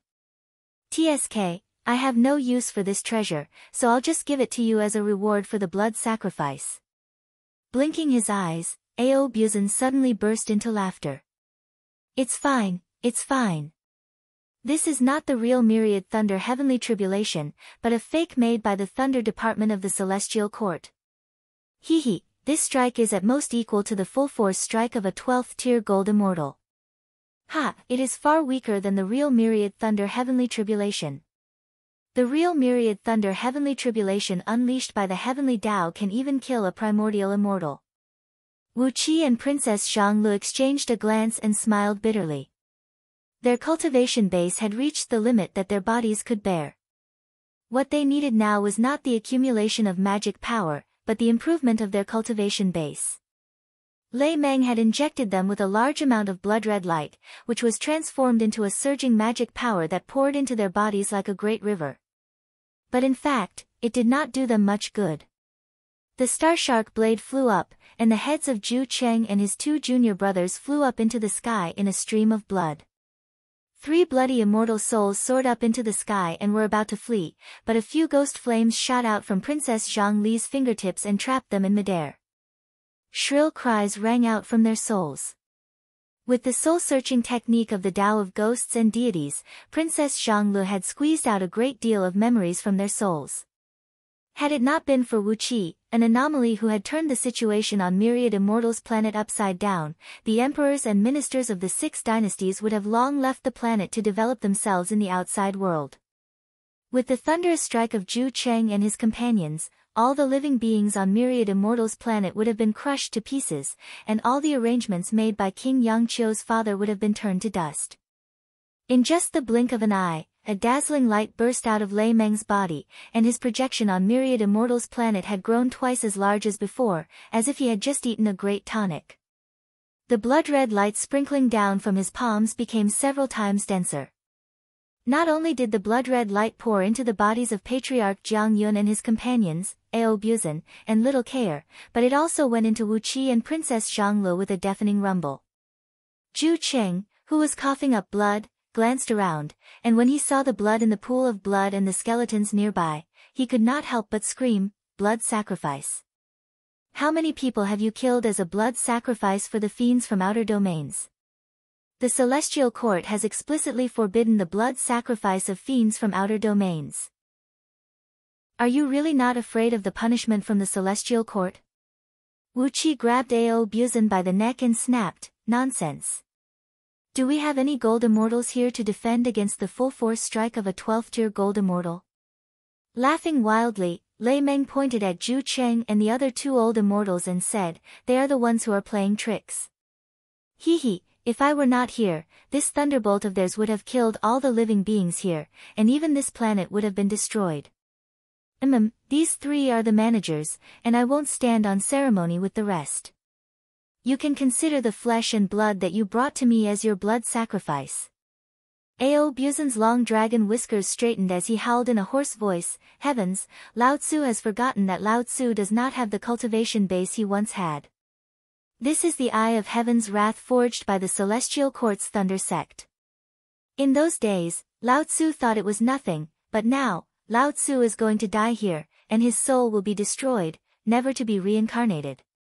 Apart from the core secrets of their immortal souls that were related to their own cultivation techniques, which prevented the soul-searching technique from being used to find out the various scriptures of their sects, Princess Zhanglu had interrogated them about their origins, their identities, and their mission." Chapter 650. Lei Meng, a ghost from another domain, had a rather careless temper. He threw the Eye of Heaven Wrath, a precious treasure of the Celestial Court, to Wu Qi, devoured all the offerings, and then turned to leave. Fortunately, before he left, he still remembered to remind Wu Qi to offer him some offerings every few days. Otherwise, Wu Qi would really suspect that this fellow would turn his back on Wu Qi after he had reaped enough benefits this time. The Eye of Heaven Wrath, shrouded in dark clouds and emitting faint thunderbolts, felt heavy in his hand. Even with Wu Qi's current physical strength, he still felt the 1-inch-long, transparent eye forged with some unknown material was heavy. It was heavy, strong, hard, and slippery, and when he held it in his hand, he could feel tiny electric currents constantly stimulating his palm muscles, making him feel a burning sensation in his hand. He wished he could throw it away as soon as possible. Just now, he had obtained all the information about the Eye of Heaven Wrath from Zhu Cheng's memory with the soul-searching technique. It was a precious treasure of the Thunder Department of the Celestial Court, and would not leave the hall unless there was something important.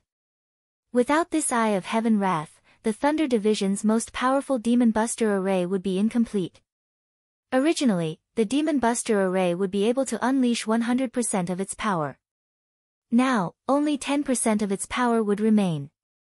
In other words, without this Eye of Heaven Wrath, 90% of the strongest means of the Thunder Department of the Celestial Court would be crippled. The loss of 90% of the strongest combat force was enough to throw all the officials of the Thunder Department of the Celestial Court into a mess. If the Celestial Emperor in charge of the Thunder Department, the North Pole Celestial Emperor of the 5 Directions and 5 Imperial Celestial Emperors, learned of this, at least half of the officials of the Thunder Department would have to pay a visit to the Immortal Flaying Platform, where their immortal bodies and immortal souls would be destroyed, and their souls would be reincarnated again.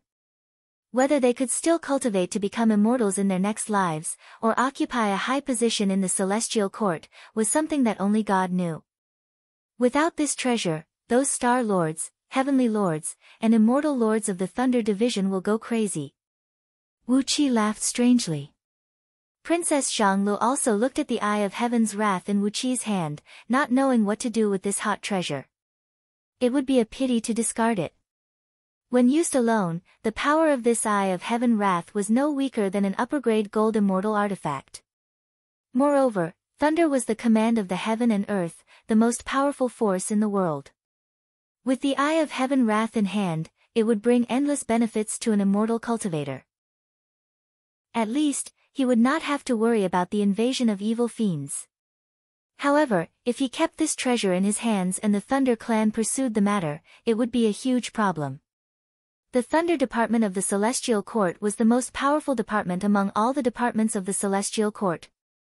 It was the most powerful and influential department, with many experts and the most powerful potential force. From Zhu Cheng's memory, Wuqi knew that the Thunder Department was directly under the jurisdiction of the Northern Celestial Emperor, and the two immortal kings under him were in charge of the daily affairs of the department. The two immortal kings were only nominally in charge of everything. The ones who really took care of the affairs of the Thunder Division were the 12 Heavenly Lords of the Thunder Division, who were on duty on a monthly basis, and the 800 Immortal Lords under each Heavenly Lord, who were also on duty on a monthly basis. In addition to that, the Thunder Department was also responsible for punishing the immortals of the Celestial Court who had violated the taboo, and their power was so great that it made one's scalp go numb just thinking about it. There were more than 100,000 immortals of the Thunder Department who were in charge of this department. The number of immortal officials and immortal officials attached to the various departments and departments of the Thunder Department was truly uncountable. Weighing the Eye of Heaven wrath in his hand, Wuqi smiled bitterly and said, "Zi Xian, if a farmer from Great Yen rushed to Great Yen's scouting office, beat the chief supervisor of a wind guard, and robbed him of his seal, what would the scouting office do?" Princess Zhanglu stared fixedly at the Eye of Heaven wrath, gritted her teeth, and said with a cold snort, "Of course, they would search the world, capture him alive, cut him into pieces, and wipe out his entire clan. If he still can't vent his anger, he might even implicate his neighbors. Or he might even slaughter the entire city and village. It's an easy and normal thing to do." Holding the Eye of Heaven wrath tightly in his hand, Wuqi said coldly, "This is it. If the immortals of the Thunder Department learned that the Eye of Heaven wrath was taken away, and the heaven patrolling emissaries they sent here were killed, we will be in big trouble." Pointing his finger at the sky, Wuqi said with a smile, "Green City must have learned the news of Zhu Cheng's death by now, and perhaps they are sending an official report to the Heaven Lords in charge of the scouting office. I reckon that in a few days, the heaven patrolling emissaries will come here to investigate the news. We have to leave this place as soon as possible." Princess Zhanglu glanced at Wuqi's hand and said in a low voice, "Aren't you afraid that the Eye of Heaven wrath will burn your hand?" Wuqi shook his head and said coolly, "How can I throw away the treasure that I have obtained? Lei Meng has broken all the restrictive spells in it, and all 1080 tracking arrays have been completely broken. This treasure is ours now. How can I throw it away? A thief never returns empty-handed, and I will never return the treasure that I have obtained." A chaotic light swirled in Wuqi's left eye, and then a beam of hazy light shot out of it, slowly dragging the Eye of Heaven wrath into Wuqi's eyes. He chuckled and said, "My chaotic divine eyes can refine all kinds of natural energies and extraordinary treasures to improve themselves. When I refine this Eye of Heaven wrath and fuse all its essence into my eyes will also have the divine ability of the Eye of Heaven wrath, and I won't have to worry about exposing myself." Princess Zhanglu nodded her head pleasantly. Smilingly, she looked at Wuqi's left eye, which had turned purplish blue. Carefully, she reached out her hand and touched the eyeball, where electric sparks were seeping out from time to time. Princess Zhanglu was delighted that Wuqi had such a way to deal with the loot. Although they had only obtained one Eye of Heaven wrath, Princess Zhanglu had already begun to plan how to let Wuqi absorb all 108 Eyes of Heaven wrath. After the blood sacrifice was completed, Wuqi immediately exercised his divine ability and destroyed all traces of the blood pool. Princess Zhanglu had disturbed the surrounding void with her divine ability, so that no other immortals could find Lei Meng by following the traces of the blood sacrifice.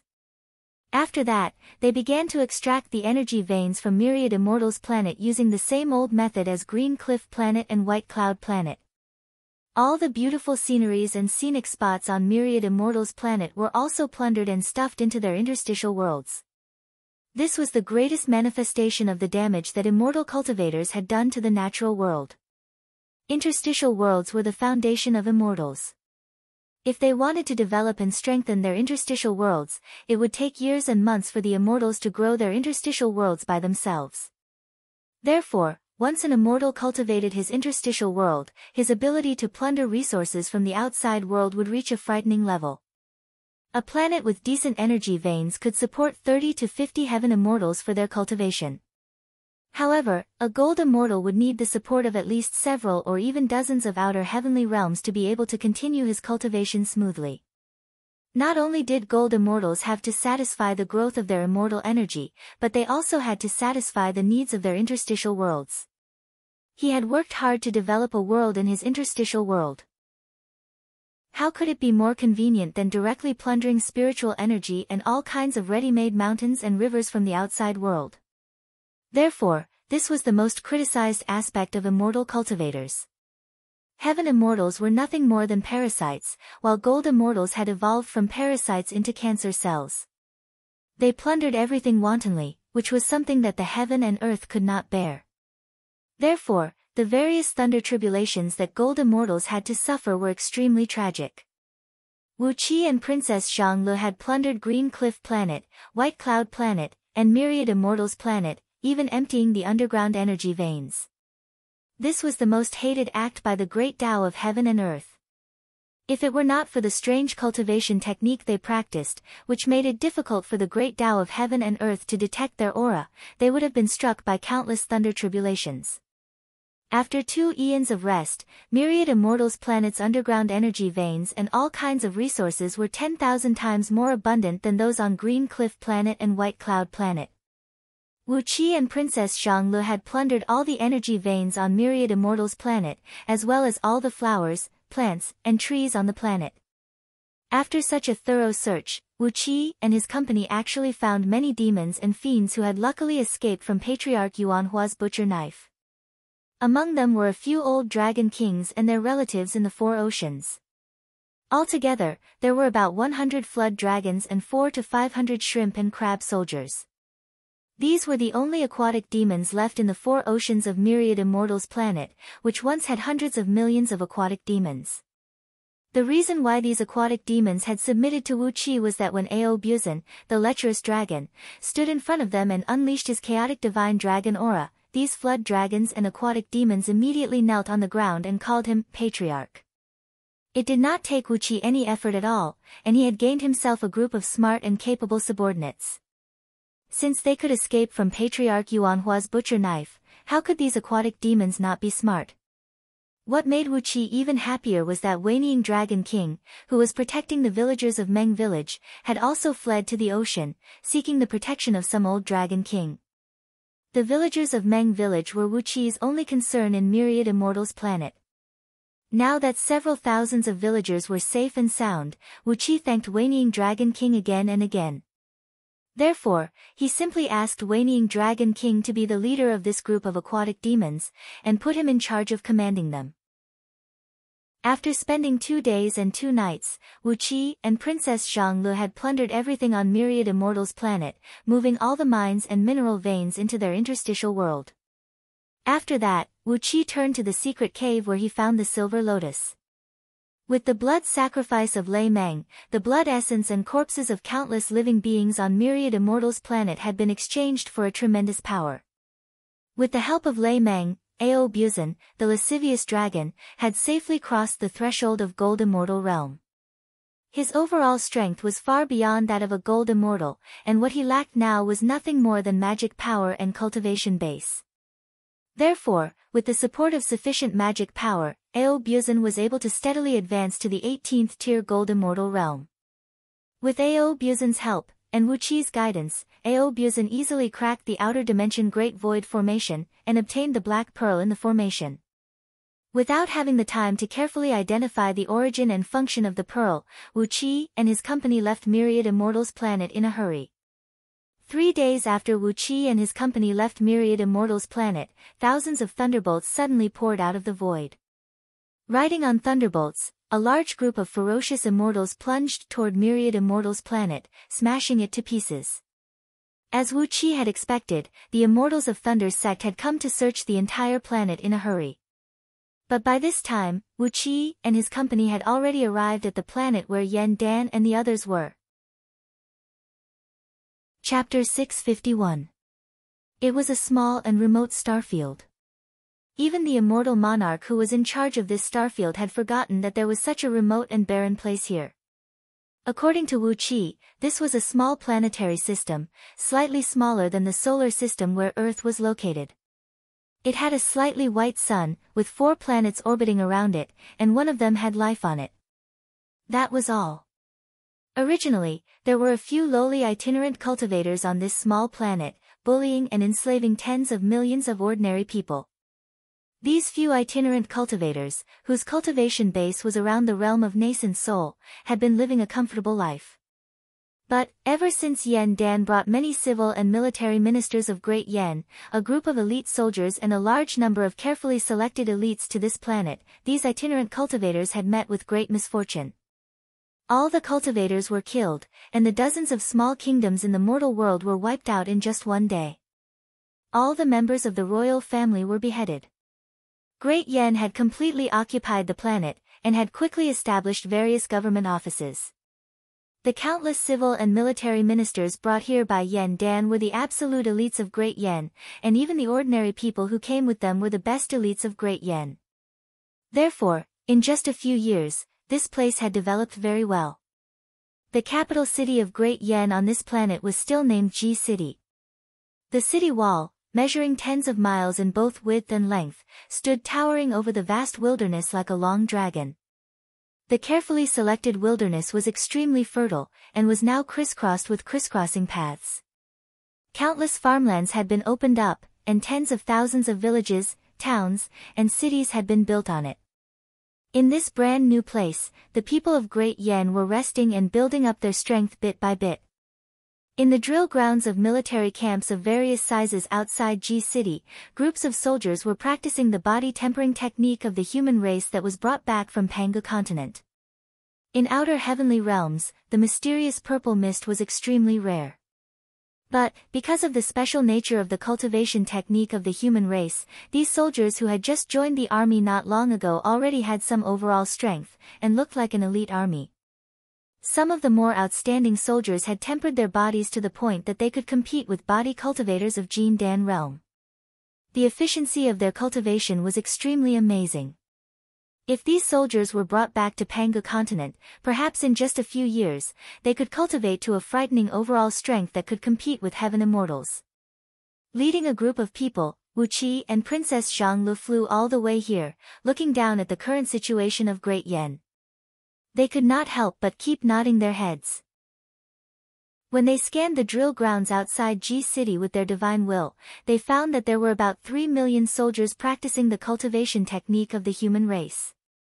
After carefully calculating the proportion of soldiers, Wu Qi could not help but feel speechless. On Pangu continent, a 9th-grade province like Great Yu could only recruit a few hundred soldiers to guard it. Even Zhong province, a 1st-grade province under Feng Lingling's rule, could only muster a little over 300,000 soldiers. Even Zhong province, a 1st-grade province, could only muster about 300,000 soldiers, and Feng Lingling could only muster about 300,000 soldiers. What was the total population of Great Yan now? Yan Dan was indeed a generous man. The military strength of Great Yan was nearly 10 times greater than that of a 1st-grade province like Zhong province. When he thought about the faces of those prefecture overseers, grand oracles, military ministers, and all the officials and generals on Pangu continent, and then looked at the 3 million elite soldiers training crazily outside Ji City, Wu Qi suddenly had a very strange illusion, that Pangu continent was a flock of lambs, and he, Wu Qi, was about to throw 1, or even 6, beasts into the flock of lambs. If the heroes of the 6 dynasties had the same resources as Pangu continent, and given enough time, what could they do? Most importantly, Wu Qi had brought the method to break the black celestial forbidden curse, so King Yang Shan and King Yang Qiu could no longer control the people of the 6 dynasties. Princess Zhang Lu and Wu Qi had a telepathic connection, and they thought of the same problem almost at the same time. The two of them looked at each other and smiled. They had a tacit understanding. The two beams of light descended in Ji City and landed in front of the imperial palace. Before the imperial guards could scold them, Princess Xianglu and Wu Qi had thrown out their tokens of 9 swallows, falling right into the hand of the leader of the imperial guards. At the sight of the 2 tokens, the imperial guards dropped to their knees. Qi bowed deeply to Wu Qi and Princess Xianglu. Wu Qi paid no attention to them. He circulated his energy and focused his mind, sending a wisp of his voice into the palace. Your Majesty, Wu Qi and Zixian are back. We have found the method to break the black celestial forbidden curse. After a moment of silence, countless sword beams suddenly soared into the sky from the depths of the imperial palace. Amidst one of them was a 1,000 feet long golden sword beam, in which Yen Dan, clad in a black robe, was flying at top speed, laughing aloud. In just the blink of an eye, Yen Dan, Sun Kuang, Mod, Han Fei, Jing Ku, Tian Guang, Fan Yuqi, Qin Wuyang, and the other emperors and ministers of Great Yen had surrounded Wu Qi and Princess Xianglu. On the contrary, Patriarch Jiang Yun and his company, who were following behind Wu Qi, paid no attention to them at all. The news that Wu Qi had found the method to break the black celestial forbidden curse had occupied all the thoughts of Yen Dan and others, and they had no time to pay attention to other people and things. As long as the restrictive spell in their nascent divinity was removed, as long as the damned restrictive spell that would last for generations, even for their descendants, they would be able to fly freely in the vast sky and swim freely in the vast ocean. With the abilities of Yen Dan and the others, where couldn't they go? What was the big deal about a small planet? They were really going to turn this world upside down. It was Xiang Yu, one of the men from the 6 dynasties, who dared to say in public when he saw Ying Zheng's chariot, I can replace him. And Ying Zheng, who Xiang Yu said could be replaced, was a mighty overlord who swept across the world and wished he could trample the heaven and earth under his feet. In this vast and boundless world controlled by the immortals and the human race, if these heroes of the 6 dynasties did not turn this world upside down, replace those lofty figures, and trample the heaven and earth under their feet, what kind of heroes were they? What kind of heroes were they? Even if they were facing the mighty immortals, even if they were facing the mighty powers that had been passed down from the ancient times. Just like what Xiang Yu had said, I can replace him. How could these proud and arrogant heroes, especially Sun Kuang and Mod, allow their nascent divinities to be controlled by someone else? If it were not for the fact that they did not even have the freedom to commit suicide, and that their souls would be controlled by someone after they died, people like Sun Kuang and Mod would have killed themselves long ago to seek true liberation. Therefore, when Wu Qi came back and told them that he had brought them the method to free themselves, Yen Dan and others could not help but be excited. The emperor and courtiers of Great Yen escorted Wu Qi and Princess Xianglu into the imperial palace, where a banquet was held in the great hall to celebrate. Yen Dan and others were very experienced. Although they were delighted that Wu Qi had brought them the mystic technique to solve the black celestial forbidden curse, none of them showed the slightest anxiety. Yen Dan kept raising his cup, and the courtiers cheered in response. Everyone drank the wine together, thinking that Wu Qi and Princess Xianglu had won the victory. Wu Qi and Princess Xianglu told them in detail what had happened on Pangu continent over the past few years. Yen Dan and others were beaming with joy, while Yu Yi, Tian Guang, Jing Ku, Qin Wuyang, Fan Yuqi, and other military officers were rubbing their palms, wishing they could go to Pangu continent with millions of pixiu in their hands and stir up a storm. The vast Pangu continent, with its endless people and glorious world, was the perfect place for them to show off their might. Compared with Pangu continent, the former homeland of the 6 dynasties was too small to arouse the interest of these people. It took several hours for Wu Qi to tell them in detail what had happened over the past few years, including the people he had met and the things he had encountered. He described in detail all the details of King Zhang Qiu and Patriarch Miaoying, King Yang Qiu and King Yang Shan, and how Feng Lingling was rescued after being convicted. There were many things that Wu Qi had not seen through, but he was sure that someone among the people present could. After describing everything, Wu Qi told Yen Dan about his worries. Although he had obtained the black celestial forbidden curse from King Yangqiu, it was a mysterious curse inherited from the ghosts and deities of the outer heavenly realms. Even Wu Qi and Princess Xianglu could not fully grasp its mysteries. No one could tell what would happen when the curse was broken. Therefore, although Su Qin, Yan Bugui, and the others were all on Panga continent, and the 1,000 elites of scouting office were the descendants of important ministers of Great Yan, Wu Qi dared not to try breaking the curse on them.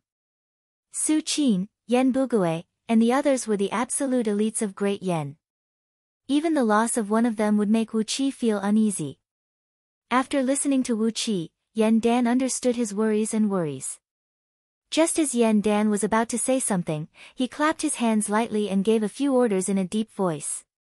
Before long, a few palace maids came out with a baby who was at most a month old. At the sight of the baby, Yan Dan narrowed his eyes and said nothing.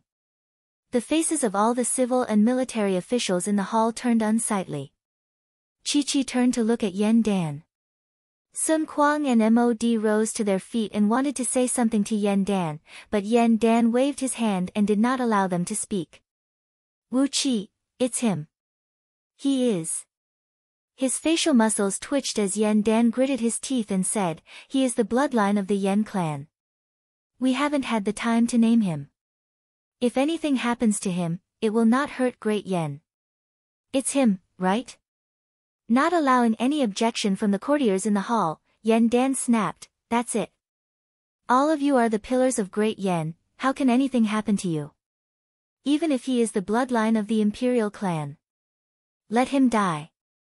The corners of Sun Kuang and Mod's mouths twitched. As they took a step forward and were about to say something, Wu Qi had already pointed his finger out and cast a beam of black light onto the baby's forehead. Suddenly, a gust of chilly wind rose into the air, and a plume of dark smoke rushed out of the baby's body. Chapter 652. When the dark mist sprayed out, the bodies of all the emperors and ministers of Great Yan in the Great Hall trembled at the same time. Whether it was Yan Dan, Sun Kuang, or the juniors of Great Yan imperial clan who were serving in the Great Hall, or the descendants of various powerful clans, all of them fell limply to the ground, unable to move. In the Great Hall, only Wu Qi and his companions could stand firmly where they were. As for the few palace maids who came out with babies, although they were not affected by the black celestial forbidden curse and were just ordinary girls selected by the common people, the cold air in the dark mist was so strong that it contained an evil force that could corrode one's soul. Unable to withstand the cold, the few palace maids fell to the ground twitching, and before long, they were no longer breathing. As the souls of these palace maids were sucked out by the dark mist, they were actually dead people. However, their bodies were indeed still alive. They were still warm and fragrant, and they were still the same beautiful women. But, they were only alive with their fleshly bodies, and their souls were long gone. Ao Buzan had shrunk to 3 inches long, lying on Wu Qi's shoulder like an earthworm. The purple ink stone, which had shrunk to the size of a green bean, was moving in and out of his mouth, while his 2 furtive eyes were staring at the dark mist in front of him. He was murmuring under his breath, and no one knew what he was talking about. The baby, who was only about a month old, floated up from the arms of the palace maid who had fallen to the ground. The swaddling clothes on his body were corroded by the dark mist, turning into pieces of decaying dust in just a blink of an eye. A strange evil gleam shone from the naked baby's eyes. His pupils slowly dilated, and in just the space of a breath, the once black and white eyeballs had turned pitch black.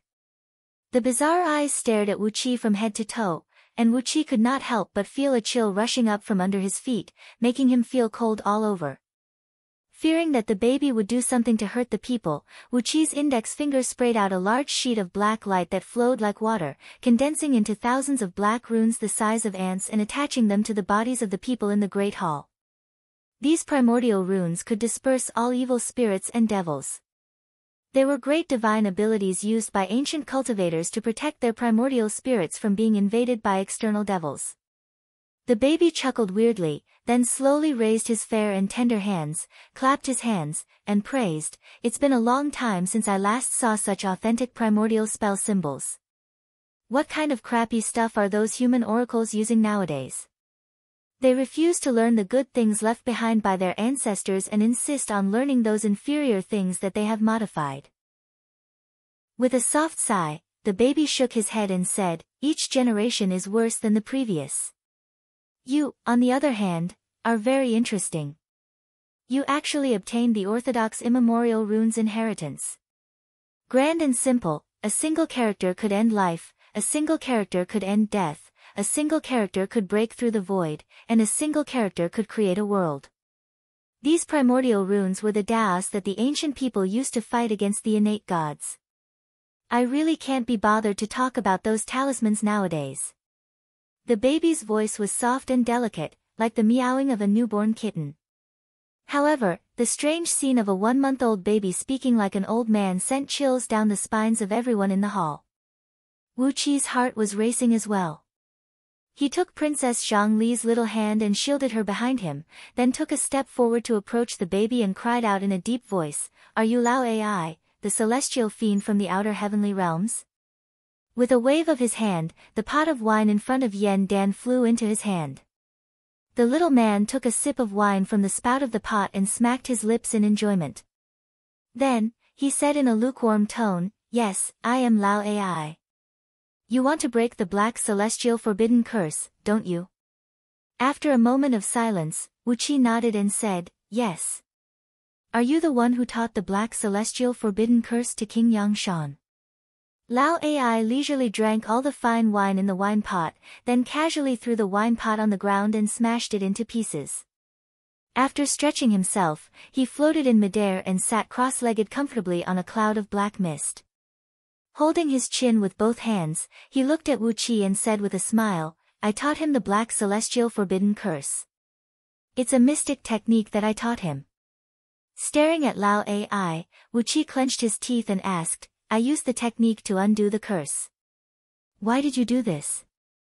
Lao Ai looked at Wu Qi innocently, then curled his little lips and complained, "What did I do?"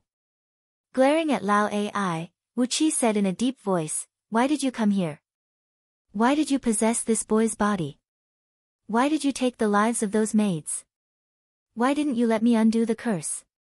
A 5-colored divine ray burst out from Princess Zhongli's back, which abruptly transformed into 5 swords that wheeled rapidly behind her. As the swords spun, an ear-splitting sword cry rang out in the great hall. A bright gleam flickered in Princess Zhongli's eyes as she stared fixedly at Lao Ai, as if she would strike and kill him at the slightest disagreement. Giving Princess Zhonglu a surprised look, Lao Ai exclaimed, "Wonderful. You're actually a demigod who has awakened the bloodline of an ancient god? And you're even such a beautiful girl. TSK, if those old fools knew they had a treasure like you, wouldn't they break their heads for you? You're a demigod, and a demigod who has awakened his own bloodline. You've even formed an innate divine soul. You're a highly sought-after treasure. Their sons and grandsons need such a good vessel to breed their offspring." Wu Qi's face darkened. Clenching his teeth, he cried out, "Lao Ai, answer my question. If you continue to talk nonsense, don't blame me for being rude." Lao Ai gave Wu Qi a sideways glance, spread his arms, and said lightly, "I'm just being kind. Don't let this girl beside you show off her power for no reason. If the few leaders of the ancient gods on Panga continent know about this little girl, the Eastern Green Emperor, the Northern Black Emperor, and the Western White Emperor will definitely send out countless subordinates to rob her." Wu Qi stared coldly at Lao Ai, his eyes flashing with lightning. The natural energy in the surroundings rushed into his body and was quickly transformed into lightning bolts by the eye of heaven wrath in his eyes. Lao Ai's face darkened slightly. He looked thoughtfully into Wu Qi's eyes, shook his head, and sighed. "Don't be angry, let's talk nicely. If you're still angry, I'll turn around and leave right away, then sell the information about this little girl.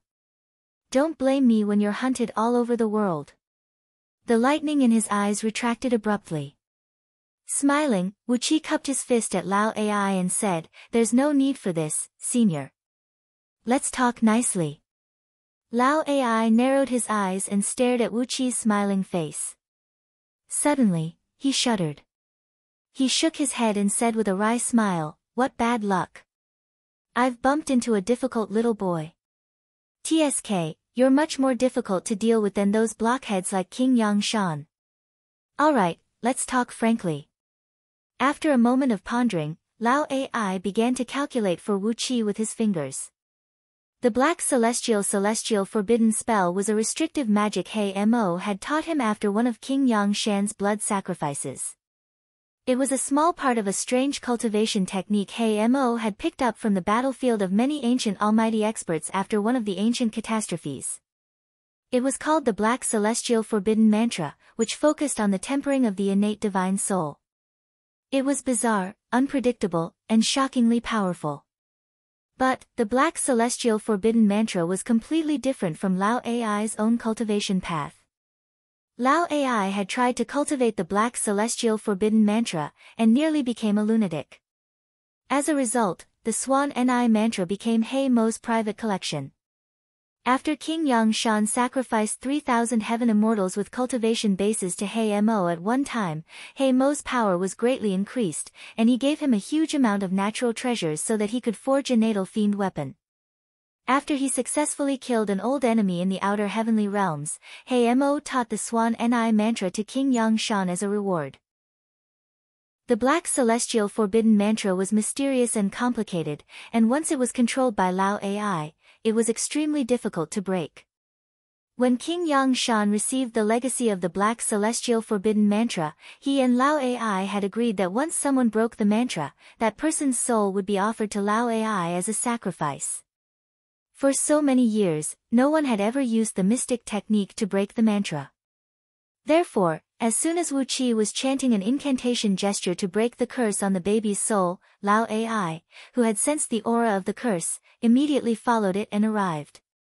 "You can't blame me for this. It's a pact between King Yangshan and me."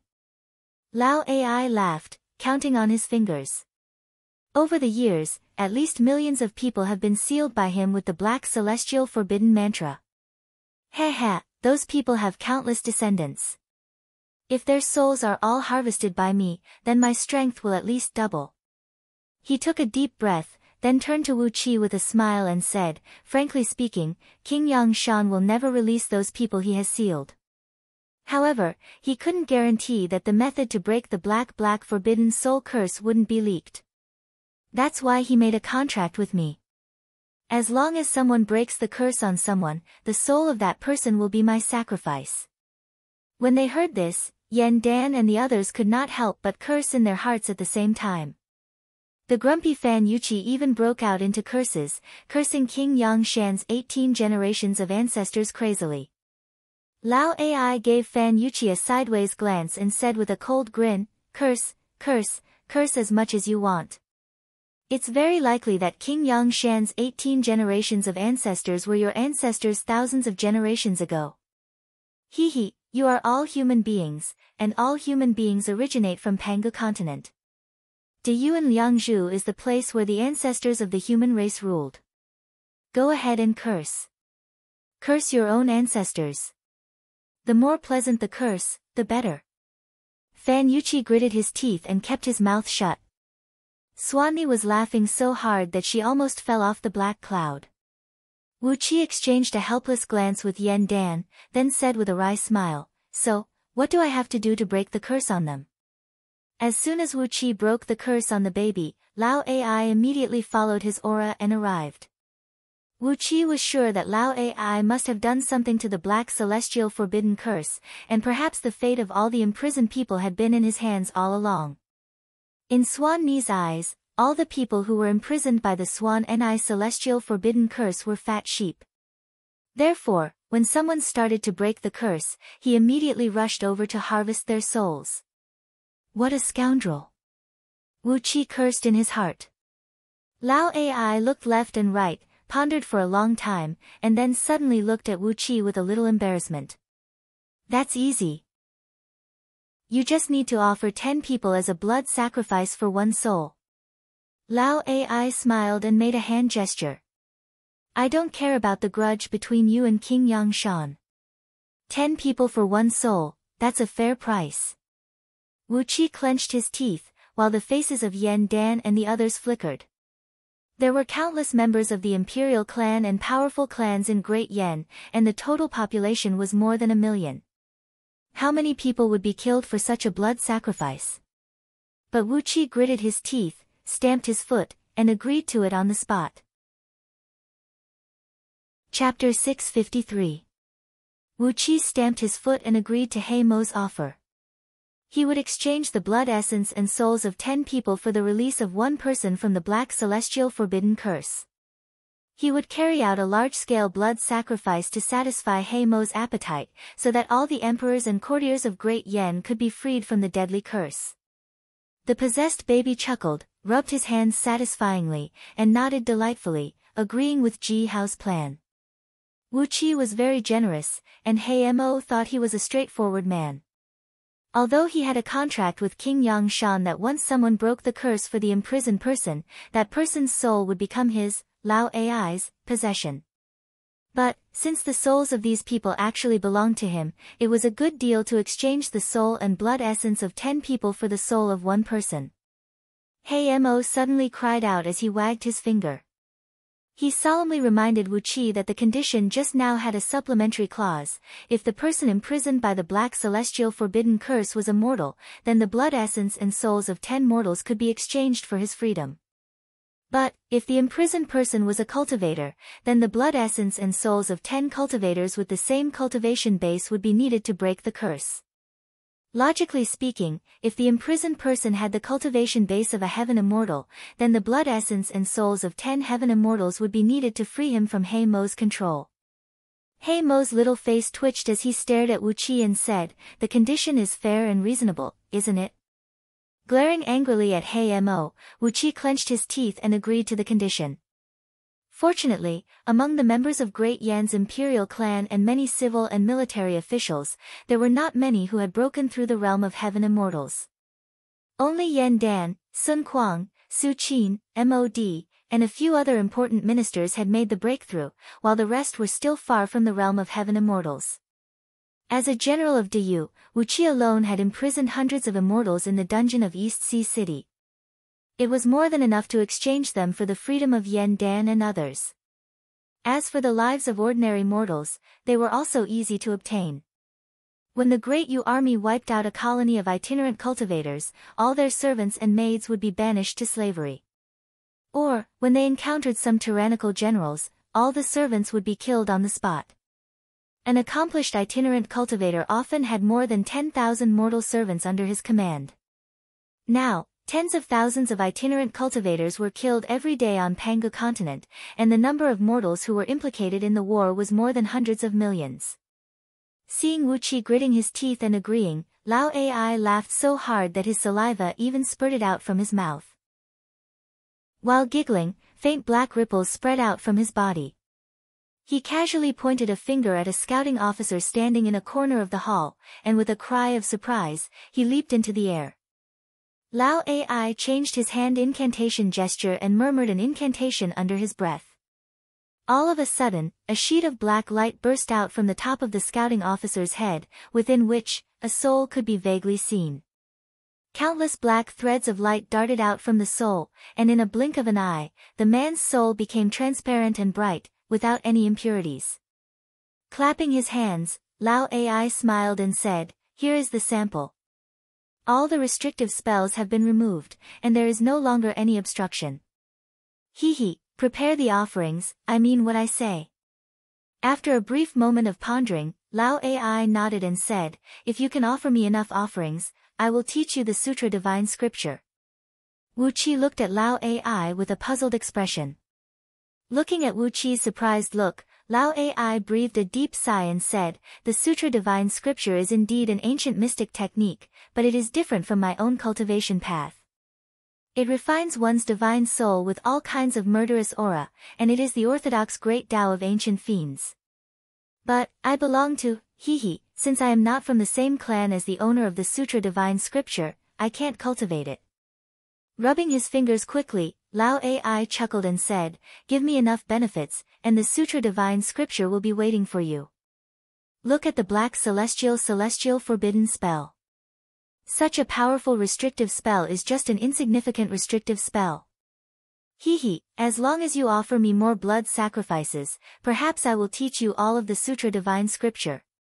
Wu Qi looked at Lao Ai's sneaky and unreliable smile, and for some reason, he suddenly thought of the term, devil's temptation. He found it strange that King Yang Shan and King Yang Qiu had given him too few offerings. The Sutra divine scripture was a cultivation technique of an ancient innate fiend god, and it was extremely precious. Why did he only teach King Yang Shan the black celestial forbidden spell? There was something strange about it, something very, very strange. As Wu Qi did not know Lao Ai's character, he dared not to agree to his condition. While trying to change the topic, Wu Qi and Lao Ai agreed on a rough time for the blood sacrifice. It would take Wu Qi a few months to take Yan Dan and the others to Panga continent. Once there, he would have enough offerings to offer to Lao Ai, which would be enough to satisfy his request. Wu Qi had also decided that during the blood sacrifice, he would make Lao Ai swear an oath with his life that he would not tell King Yang Qiu about Wu Qi. Otherwise, Wu Qi would be in great trouble. But now it seemed that Lao Ai was a creature from another domain who only cared about profit. As long as he was given enough benefits, he should keep the secret for Wu Qi. In a few words, the two of them agreed on all kinds of details. Lao Ai laughed proudly a few times. He waved his hand and was about to leave. It took a lot of effort for creatures from another domain like him to break through the void and come to this world. Since he could not receive any offerings today, he was not interested in staying here any longer. Lao Ai had just extracted the souls of a few palace maids and the baby, but it was only enough for Lao Ai to make ends meet. If he continued to stay, Lao Ai would probably suffer a loss this time. The strange smile on the baby's face gradually disappeared, and his dark, bottomless eyes slowly returned to normal.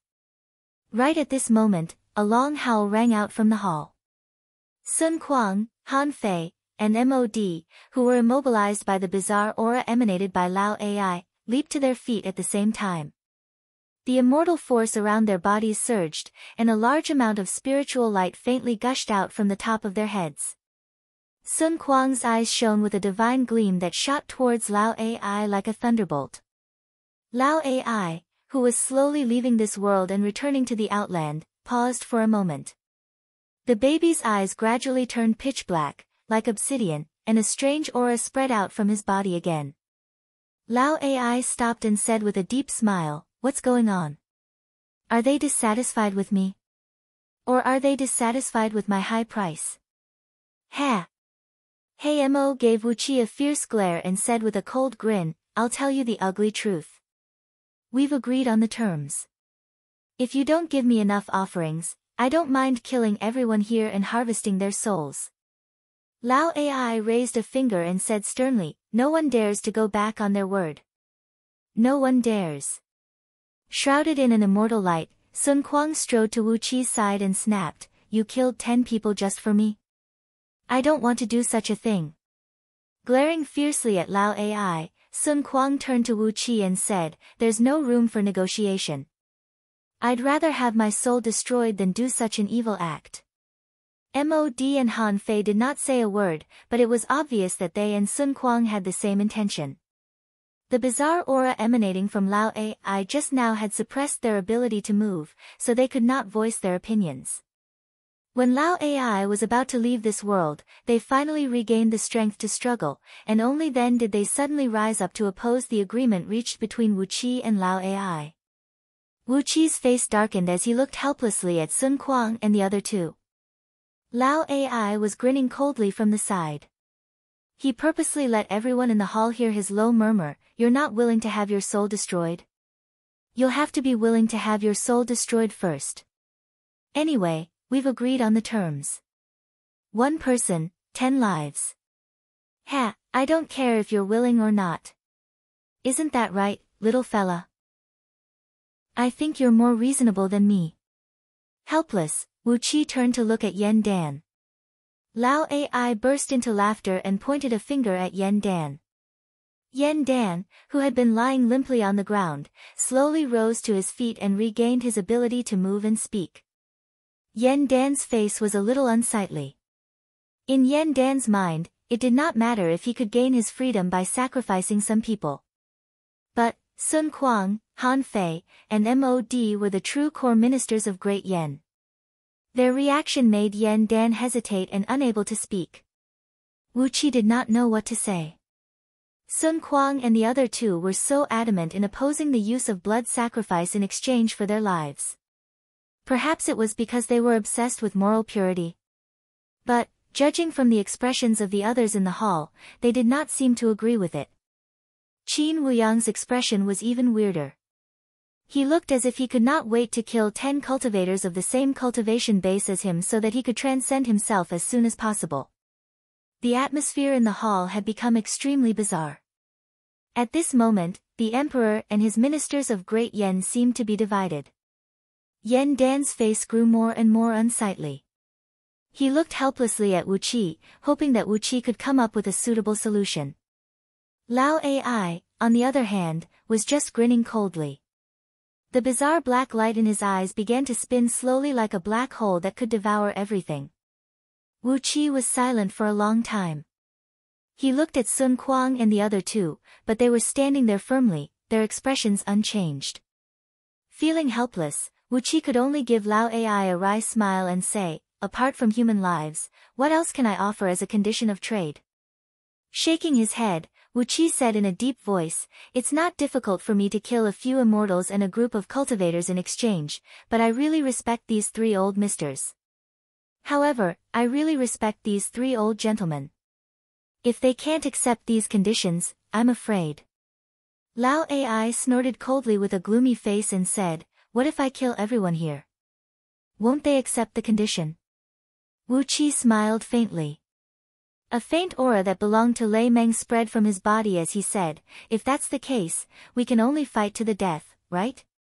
It seems that as long as I pay a great price, wars can break out between the ghosts and deities of the outer domains. And this kind of war is not rare, is it?" Lei Meng's aura startled Lao Ai. He gave Wu Qi a horrified look, bowed his head, and pondered for a long time before nodding slowly. "A huge amount of natural treasures. A huge amount of natural treasures produced in this world of yours. Don't try to fool me with ordinary things. You must give me good materials that I can use to craft weapons. Don't try to fool me with ordinary things. I'm afraid you don't want something else." Lao Ai offered a new condition, and Wu Qi hastily agreed. The expressions of Sun Kuang and the others suddenly relaxed, and even Yen Dan smiled happily. Chapter 654. Perhaps, when those Frankenstein who unleashed the terrible beast of nuclear weapons on Earth saw the first nuclear bomb explode in the wilderness, their thoughts were exactly the same as Wu Qi's today. "Are you robbing us?" Finally, it was Chu Ping who let out a long, trembling roar, speaking out the thoughts that were in the minds of most of the people present. Ma Yi's face suddenly turned extremely strange, while Wu Qi burst out laughing. With a teleportation, he had arrived in the great meeting hall of the Imperial Palace. The letter of credence simply asked one question: "Are you interested in the method to dispel the Black Celestial Forbidden Curse?" The emperors of the 6 dynasties were exchanging glances with each other, and the strange smiles on their faces sent a chill down one's spine. Puffing out his chest, Wu Qi faced the pressure from these heroes of the 6 dynasties head-on, glancing around fearlessly and nodding at everyone. Apart from Yen Dan, the other emperors of the 5 dynasties stared at Wu Qi as if they were looking at a ghost, especially Ying Zheng and Wei Wuji, who wished they could draw their swords and hack Wu Qi to death. The emperors of the 6 dynasties sat in a row on the cloud platform in front of them, while the famous ministers of the 6 dynasties filled the spacious hall. Everyone had their eyes fixed on Wu Qi, who had suddenly appeared. The air in the hall was almost frozen, as if it had been compressed into an iron plate, pressing down heavily on everyone's heart. Could Wu Qi really dispel the Black Celestial Forbidden Curse, a vicious thing that could wake the emperors and ministers of the 6 dynasties from nightmares from time to time? It was as if Lao Ai did not see the bitter expression on Wu Qi and others' faces. With a straight face, he listed out the number of rare and precious materials, as well as the number of materials that could be used to replace the curse, and then went home happily, leaving behind a shriveled body of a baby. Before leaving, Lao Ai also kindly reminded Wu Qi and others that if they could find 3 to 5 innate spirit treasures, he could make an exception and free the emperor and ministers of Great Yen. Upon hearing Lao Ai's last reminder, Wu Qi and others were so angry that they almost coughed up blood. 3 to 5 connate spiritual treasures. In the current world of cultivators, there were very few innate treasures. It was already a great fortune for Wu Qi to gather all the innate energies he needed to cultivate the scroll of stealing. What he needed was just innate energies, not innate treasures that had taken shape.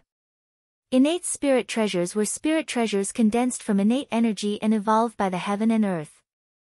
Ordinary people had never seen them before, yet Lao Ai needed 3 to 5 innate spirit treasures to release the emperor and his ministers.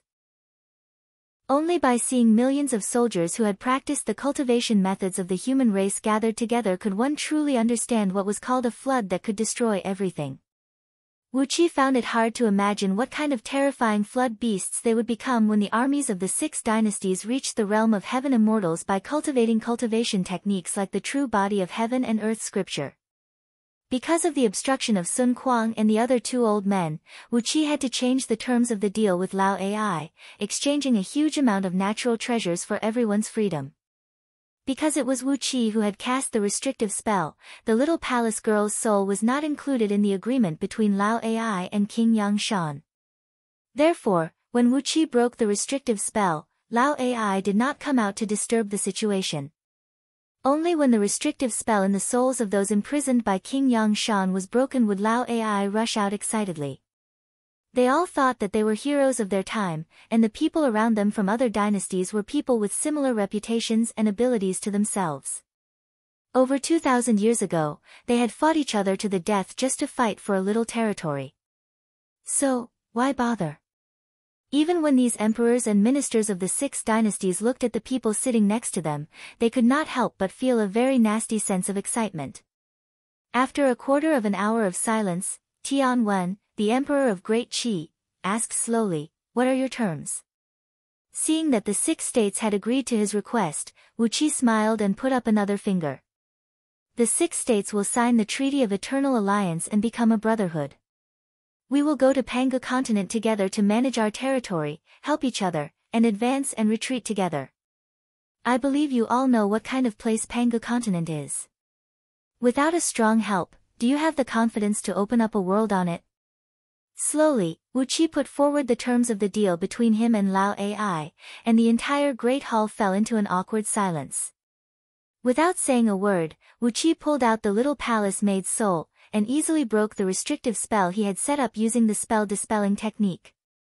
Apart from the emperor and ministers of Great Yen, the emperors and ministers of the other 5 dynasties sighed with complicated expressions on their faces, especially those from Daqin and Chu Xiang, who had a grudge against Wu Qi.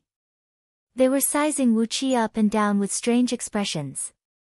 The faces of the generals of Chu Xiang clan flickered between blue and white, and the changes were very interesting. Instead of fighting to the death in a shabby place like outer heavenly realms, they might as well join hands and go to Panga continent to rob and have fun. Laughing strangely, Yingzheng lightly tapped the table in front of him and said with a cold snort, "Very well, an alliance of 6 dynasties. Very well, I think it is a very good proposal. But, we can't be an eternal alliance." After pondering for a brief moment, Yingzheng smiled at the other 5 emperors and said, "When we unify Panga continent and conquer the celestial court, our alliance will be automatically nullified, and the 6 dynasties will have a real battle. What do you say?" The only way now was to gather the astronomical amount of rare and precious materials needed by Lao Ai, and use them to exchange for the freedom of Yen Dan and the others. After a quarter of an hour of discussion between the emperors and ministers of Great Yen, after some advice from Wu Qi, Yen Dan resolutely sent a formal letter of credence to Yingzheng and the other emperors, inviting them to the imperial palace for a meeting. "In that case, please go back and check your storerooms, and see how many treasures you still have in storage." Then, he pointed his finger out. Amidst the group of palace girls serving behind the emperors, a petite and beautiful little palace girl screamed and flew up into the sky, hovering in front of Wu Qi. Then, Wu Qi slapped the little palace girl on the forehead and pulled out her soul in front of everyone. After that, countless wisps of black smoke swirled around Wu Qi's fingertips, which he condensed into thin threads and turned into long needles, then carefully pierced into the little palace girl's soul. Even on Panga continent, a first-grade upper province like Zhong province, which was a fertile land with a flourishing population, Wu Qi had never seen millions of soldiers who practiced the cultivation techniques of the human race gathered together. Even the main force of the Annihilation Army led by Bo Yunting was only 100,000 soldiers. The ghosts and deities from the outer heavenly realms, including Lei Meng, were only interested in the souls and flesh of the living beings on Panga continent. But Lao Ai was a complete freak among them. He demanded a huge amount of natural treasures, and he could even use them as a substitute for blood sacrifice. His condition made Wu Qi and the others breathe a sigh of relief. It was the best choice, a condition that everyone could accept. After a quarter of an hour, Wu Qi slapped the little palace girl's soul back into her body. One after another, the emperors and courtiers of the 6 states rushed forward to examine the condition of the little palace girl's soul. Before long, they had finished examining the inside and outside of the little palace girl's soul. Ingzhen gritted his teeth and growled in a low voice, "It is indeed that vicious restrictive spell. Wu Qi, can you break it?" As long as the black celestial forbidden curse was removed, these heroes of the 6 states would be freed from the last layer of imprisonment. As Wu Qi and the others had calculated, in less than half a month, the emperors of the 5 states, Ingzhen, Wei Wuji, Zhao Sheng, Tian Wen, and Chu Ping, arrived at Great Yan's imperial palace with their courtiers and generals at their fastest speed. On top of that, because of the grudges between the dynasties, fearing that they would be set up by Yan Dan, Ingzhen and the other emperors had brought at least 1 million soldiers with them. Without exception, all the soldiers they brought had practiced the body-tempering technique of the human race, and some of the generals had even practiced the mystic arts of the Directorate of Celestials. The emperors and courtiers of the 6 states clapped and laughed in unison, praising Ingzhen's statement, which had struck right into their hearts. Looking at the laughter of the crowd, Wu Qi put forward the 3rd condition with a twisted face. The generals who led these armies were Baiqi, Yu Yi, Tian Dan, Xiang Yu, Li Xian, Wang Jian, and many others, who made one's scalp go numb just by thinking of them. And, because of Wu Qi, these generals were going to have their last shackle removed.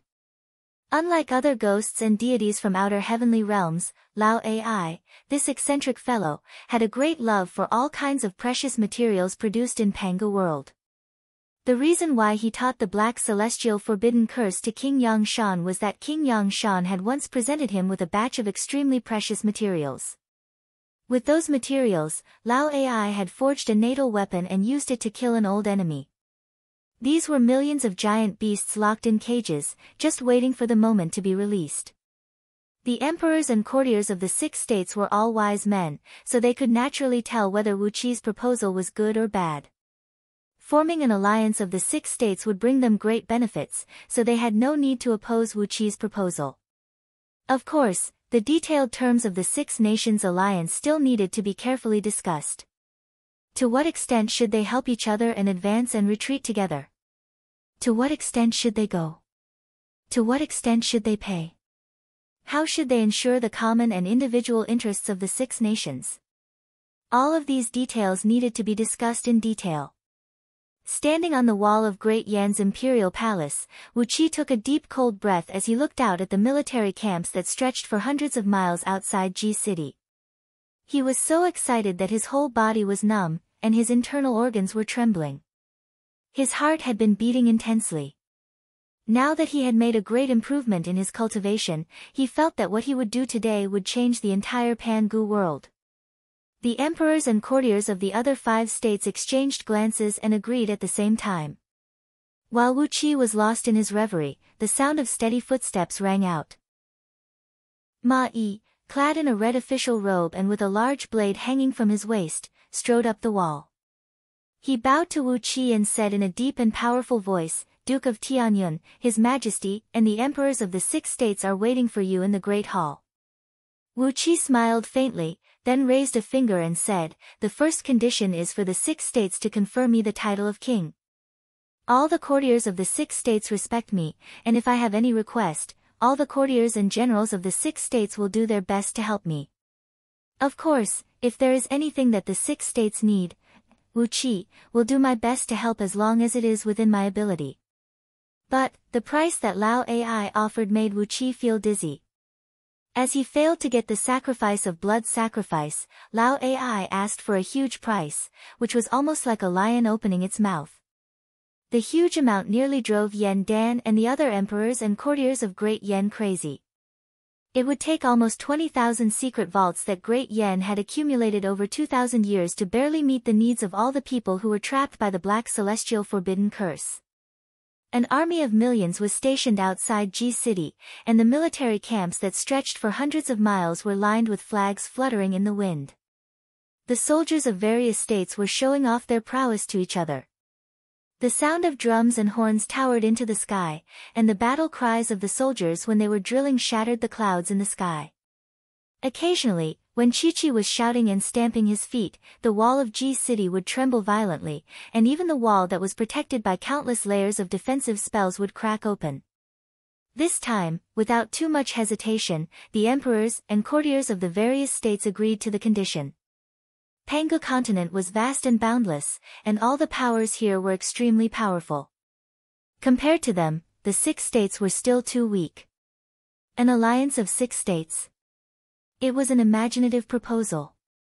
The grudge between the 6 states was nothing more than a trivial matter of 2,000 years ago, and Wu Qi had already helped them break the restrictive spells. So, why should they still care about what happened in the past? Wu Qi could not help but laugh in his mind. It seemed that the emperors of the 6 states had all sent their capable men to Pangu continent, and they had all reaped great rewards in just a few years.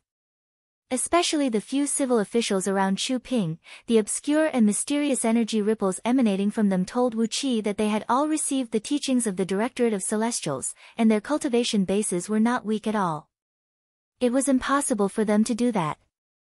Even if they found an innate spirit treasure, they could not give it to Lao Ai. The treasures that Great Yen had painstakingly accumulated over 2,000 years could only be found in one secret vault. On the other hand, the number of natural treasures that Lao Ai had proposed was equivalent to the entire inventory of 20,000 secret vaults of Great Yen. Even Wu Qi could not help but feel dizzy when he heard Lao Ai's condition, and he nearly fainted to the ground. This guy is taking revenge on us. He is definitely doing it on purpose. Yen Dan nodded with a smile.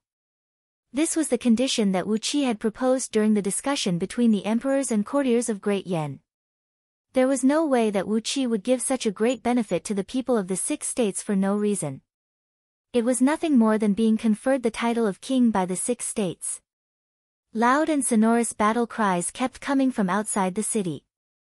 The soldiers of the 6 states, who were extremely energetic and could not calm down for even a moment, were drilling themselves crazily, using the cruelest means to improve their overall strength.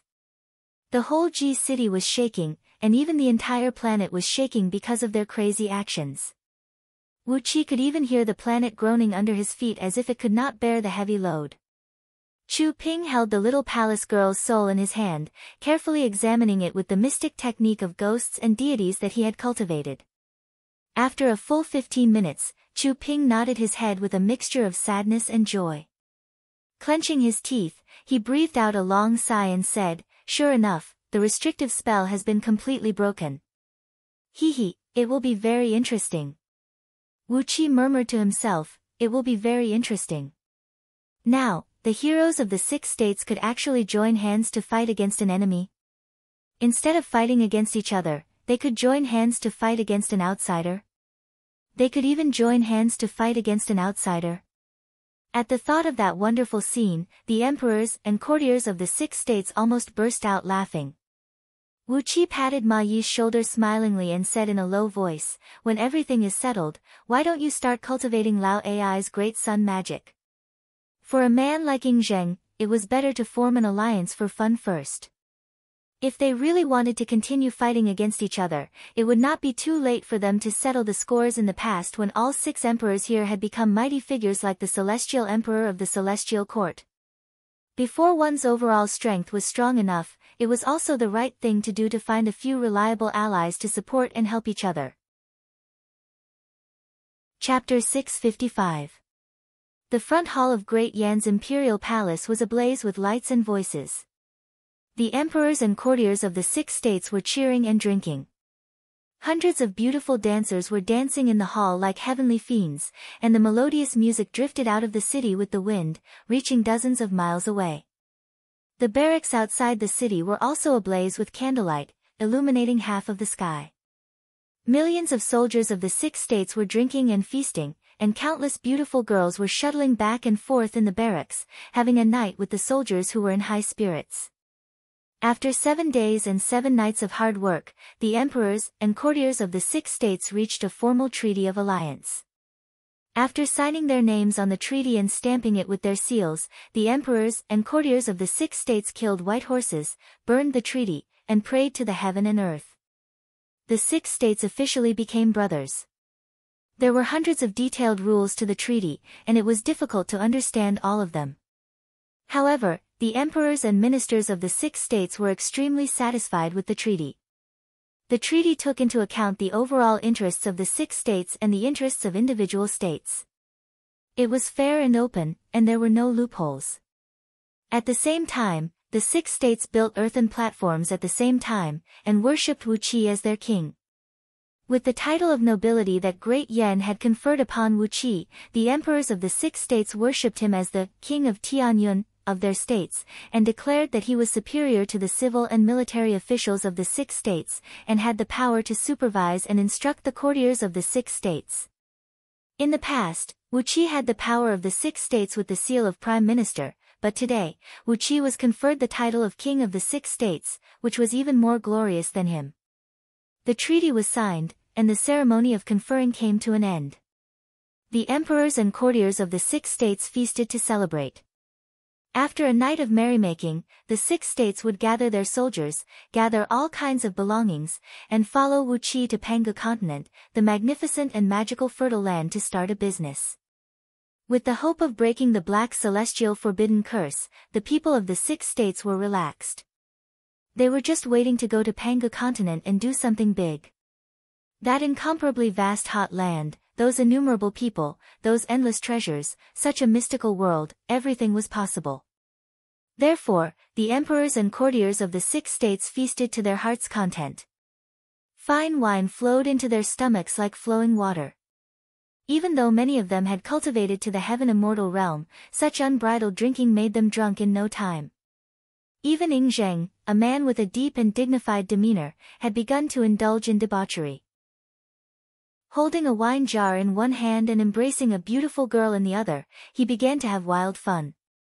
His joyful laughter echoed out from the grand hall and even spread far away. The unprecedented sense of relaxation made everyone indulge themselves that night. Even Mod was about 70 to 80% drunk. He held a long sword and danced with it in the square in front of the hall. The piercingly cold sword energy soared into the sky. The sword energy pierced through the clouds and shattered the clouds in the sky. The cyan sword light even covered the moonlight in the sky. Mod danced with his sword, Sun Kuang recited poems, Han Fei was stammering and arguing with Lin Xiangru about whose alcohol tolerance was worse, Fan Yuqi and Lian Po were wrestling and frolicking in a corner of the hall, while Jing Ku and Hu Hai were laughing and joking with each other. The grand hall was in a complete mess. The front half of Great Yan's imperial palace was in a mess. The emperors and courtiers of the 6 states were venting the pressure that had accumulated in their hearts for over 2,000 years. But, in the back half of the imperial palace, in the Forbidden Palace, Wu Qi and Princess Zhanglu were sitting in a quiet chamber, studying a thumb-sized black pearl floating in front of them. The pearl was the treasure Wu Qi took out from the outer dimension Great Void Formation. It was this pearl that shattered the dimensional blades that shot out from the formation, using the shattered dimensional forces to give birth to 360 unformed grand white spatial breaching pearls of innate energies, which eventually gave birth to the innate silver lotus. The pearl hovered quietly in front of Wu Qi and Princess Xianglu. The cyan candlelight in the quiet chamber sprinkled onto its pitch-black surface, coating it with a layer of rippling light that looked like the surface of water. Wu Qi and Princess Xianglu examined the pearl with their divine will. It seemed to be extremely quiet, but in fact, it was performing spatial jumps at a frightening high frequency. In the blink of an eye, the orb would disappear and reappear 1.8 billion times in its original position. This frightening high-frequency vibration had torn apart the divine will of Wu Qi and Princess Xianglu a few times. If not for the strange cultivation technique they were cultivating, and their divine souls had reached the realm of Xiantian, which allowed them to possess all kinds of magical divine abilities, perhaps they would have been severely wounded just by using their divine will to examine the pearl. After a long and arduous effort, Wu Qi's divine will finally carefully entered the pearl and went deep into its core. The interior of the pearl was filled with layers upon layers of extremely dense spatial barriers. The extremely compressed spatial barriers looked like a huge labyrinth. If not for the fact that Wu Qi had obtained an enormous amount of soul source twice in a row and improved his divine soul by many times, his divine will would never be able to walk out of this huge spatial labyrinth and find the true core of the pearl.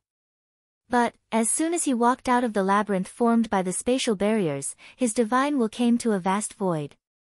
In this boundless void, wave after wave of powerful spatial vibrations were constantly spreading back and forth. Every wave of spatial vibrations was completely different from the previous one. Each wave of spatial vibrations contained a trace of the mysterious and unpredictable laws of space.